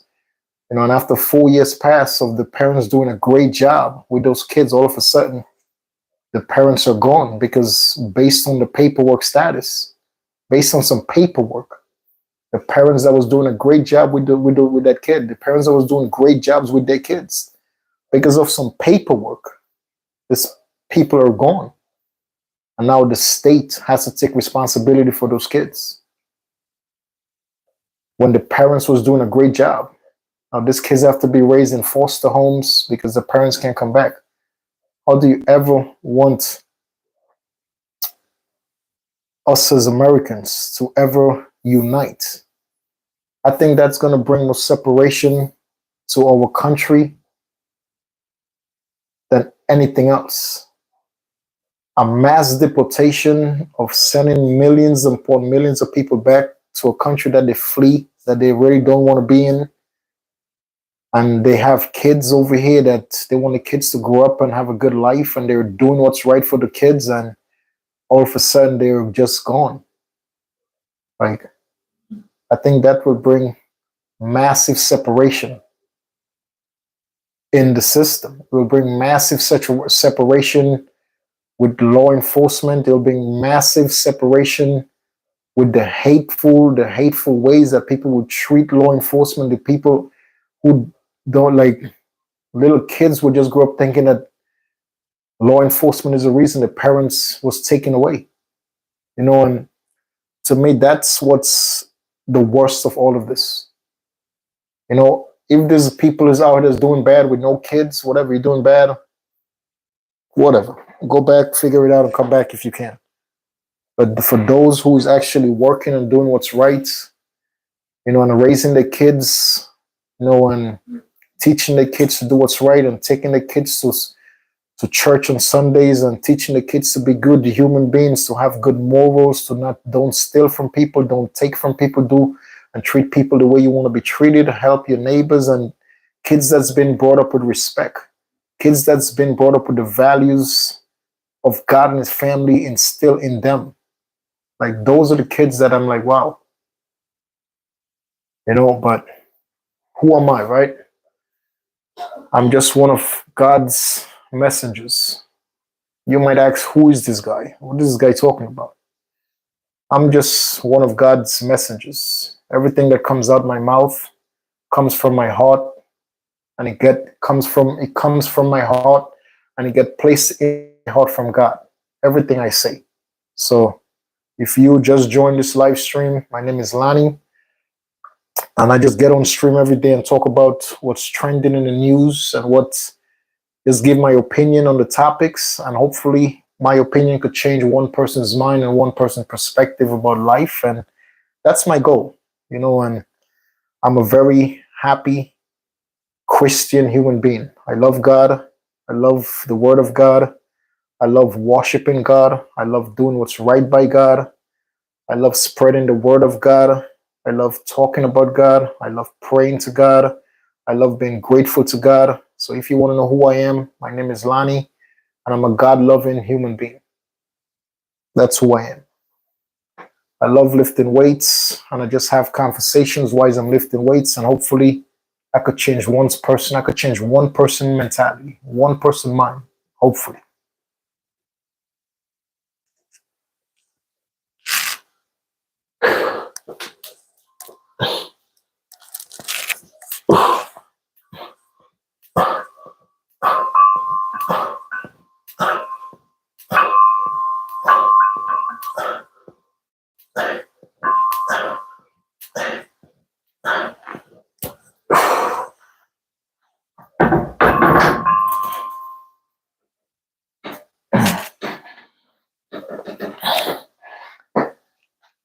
We should all love each other. We should all help each other out. We should all be good to each other, man. Once again, I'm going to make that point that nobody leaves a comfortable place to go somewhere else. Nobody. I never met a human being that was having that. I never met a human being that have a great life, that everything that they need they have it. And everything that they want, which they don't even need it, but they want it and they have it as well.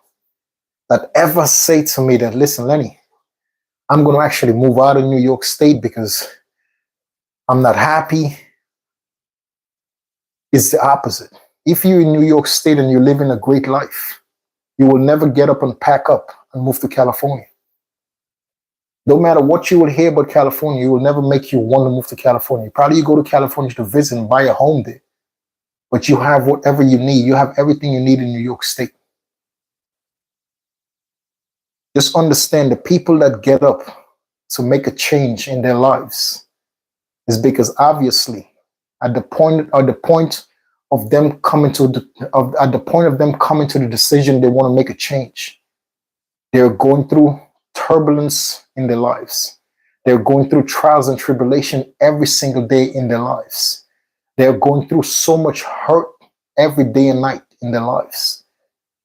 They're in a situation that they know without changing, without actually getting up and moving away from this situation, my life will never get different.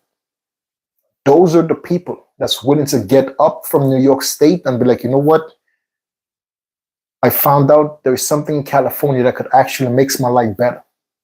So I'm going to move from New York. And the reason I'm making New York is very far from New York to California. New York is on the east side, and California is on the west. So it's a long, long distance. So that's why I'm mentioning New York and California.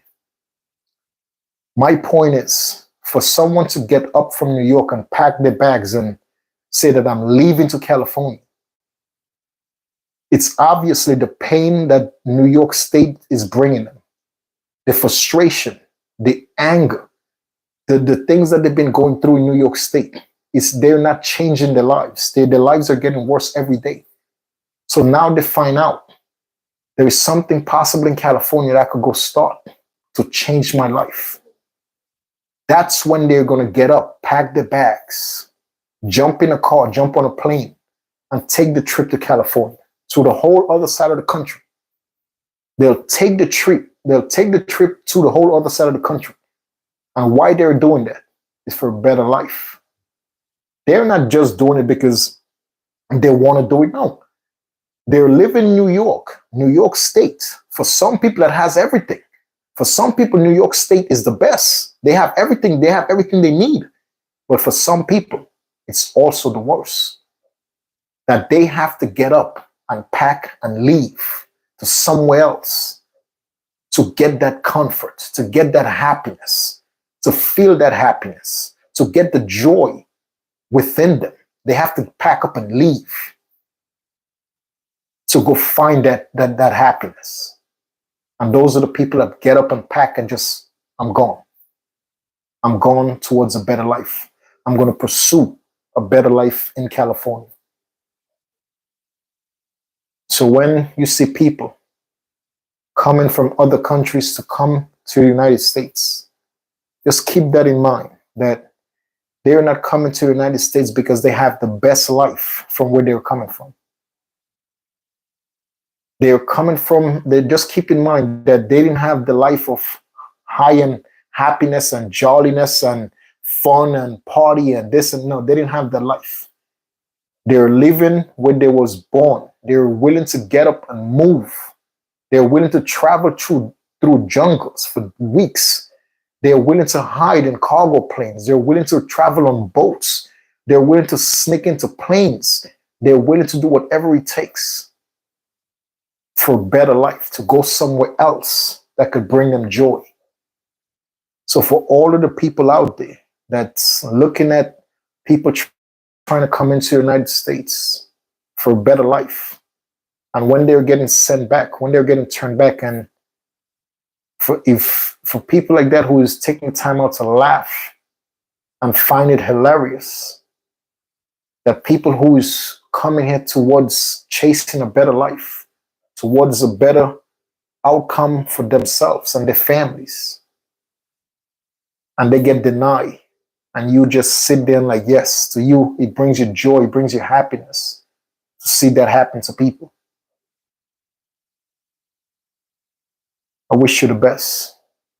Wish you the best, man, because to our military men and women that's going down to those border areas, may God be with you guys at all times and safe travels to all of our military personnel. And military people are good people. So a lot of military law enforcement guys are good guys, and unfortunately, there is nothing they could do about the situation. But I know a lot of these people that's there involved, that have boots on the ground, that's seen what's going on, seeing parents, mothers, little kids getting denied access, seeing people have to turn around. I know a lot of these people's hearts are being broken. A lot of our military personnel, their hearts are being broken. I know a lot of border agents that's there as well. Their heart is being broken as well. But unfortunately, that's just the way life goes. You know, and to all, just know everything is, just to all and everybody that's involved, just know everything that's happening, it's a reason that is happening. Everything that's happening, but just don't never stop making the attempt to have a better life. Don't never let one rejection stop you from pursuing a better life. Don't never let one issue that you are having stop you from having a better life. There's going to be a million doors that's going to close in our faces. There's going to be a million people that's going to say no to you when you're pursuing a better life. Just always don't take that no for a final answer. There's always other ways. When you're willing to accomplish something in your life, it's a 99% chance that you could accomplish it. Once you're willing to accomplish it, meaning that you're willing to take a foot every single day, put a foot in front of each other and keep stepping towards that direction, and you keep doing what's right, you keep helping, you keep just doing what's right in the eyes of God and his family. Eventually you're going to get it. So to those that's being denied access to the United States today, keep your head held high, but just don't stop Don't give up on the hope that you could go to another place to achieve happiness and the success that you know in your heart that you deserve. Don't take no for an answer when you know that by you seeking a better life for you and your family, don't let the first no keep you back and hold you back. Don't do it.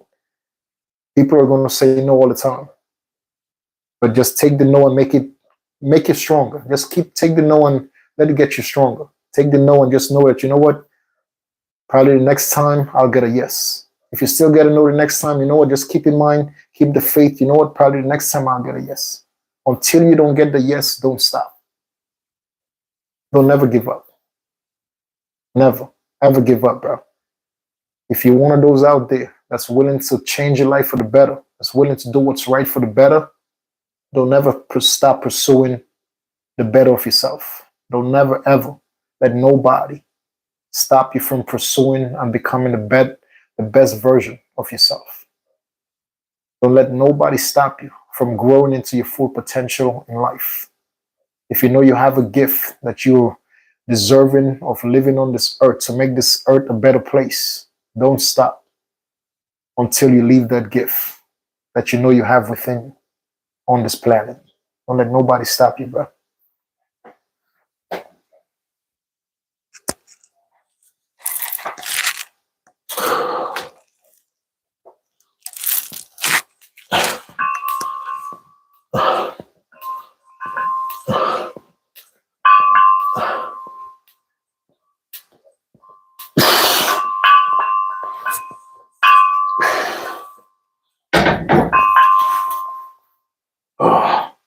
Ladies and gentlemen, boys and girls, until the next video, man, tomorrow, God willing, I'll see you around the same time. Thank you guys very much for watching my live stream.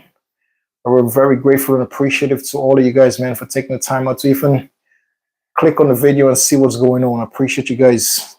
Thank you very much for your time. And as always treat people the way you would like to be treated. Always make God and his family a part of your decision making every single day. Always do what's right in the eyes of God and his family. Because when you think nobody's looking, just always remember God and his family is always looking over us all.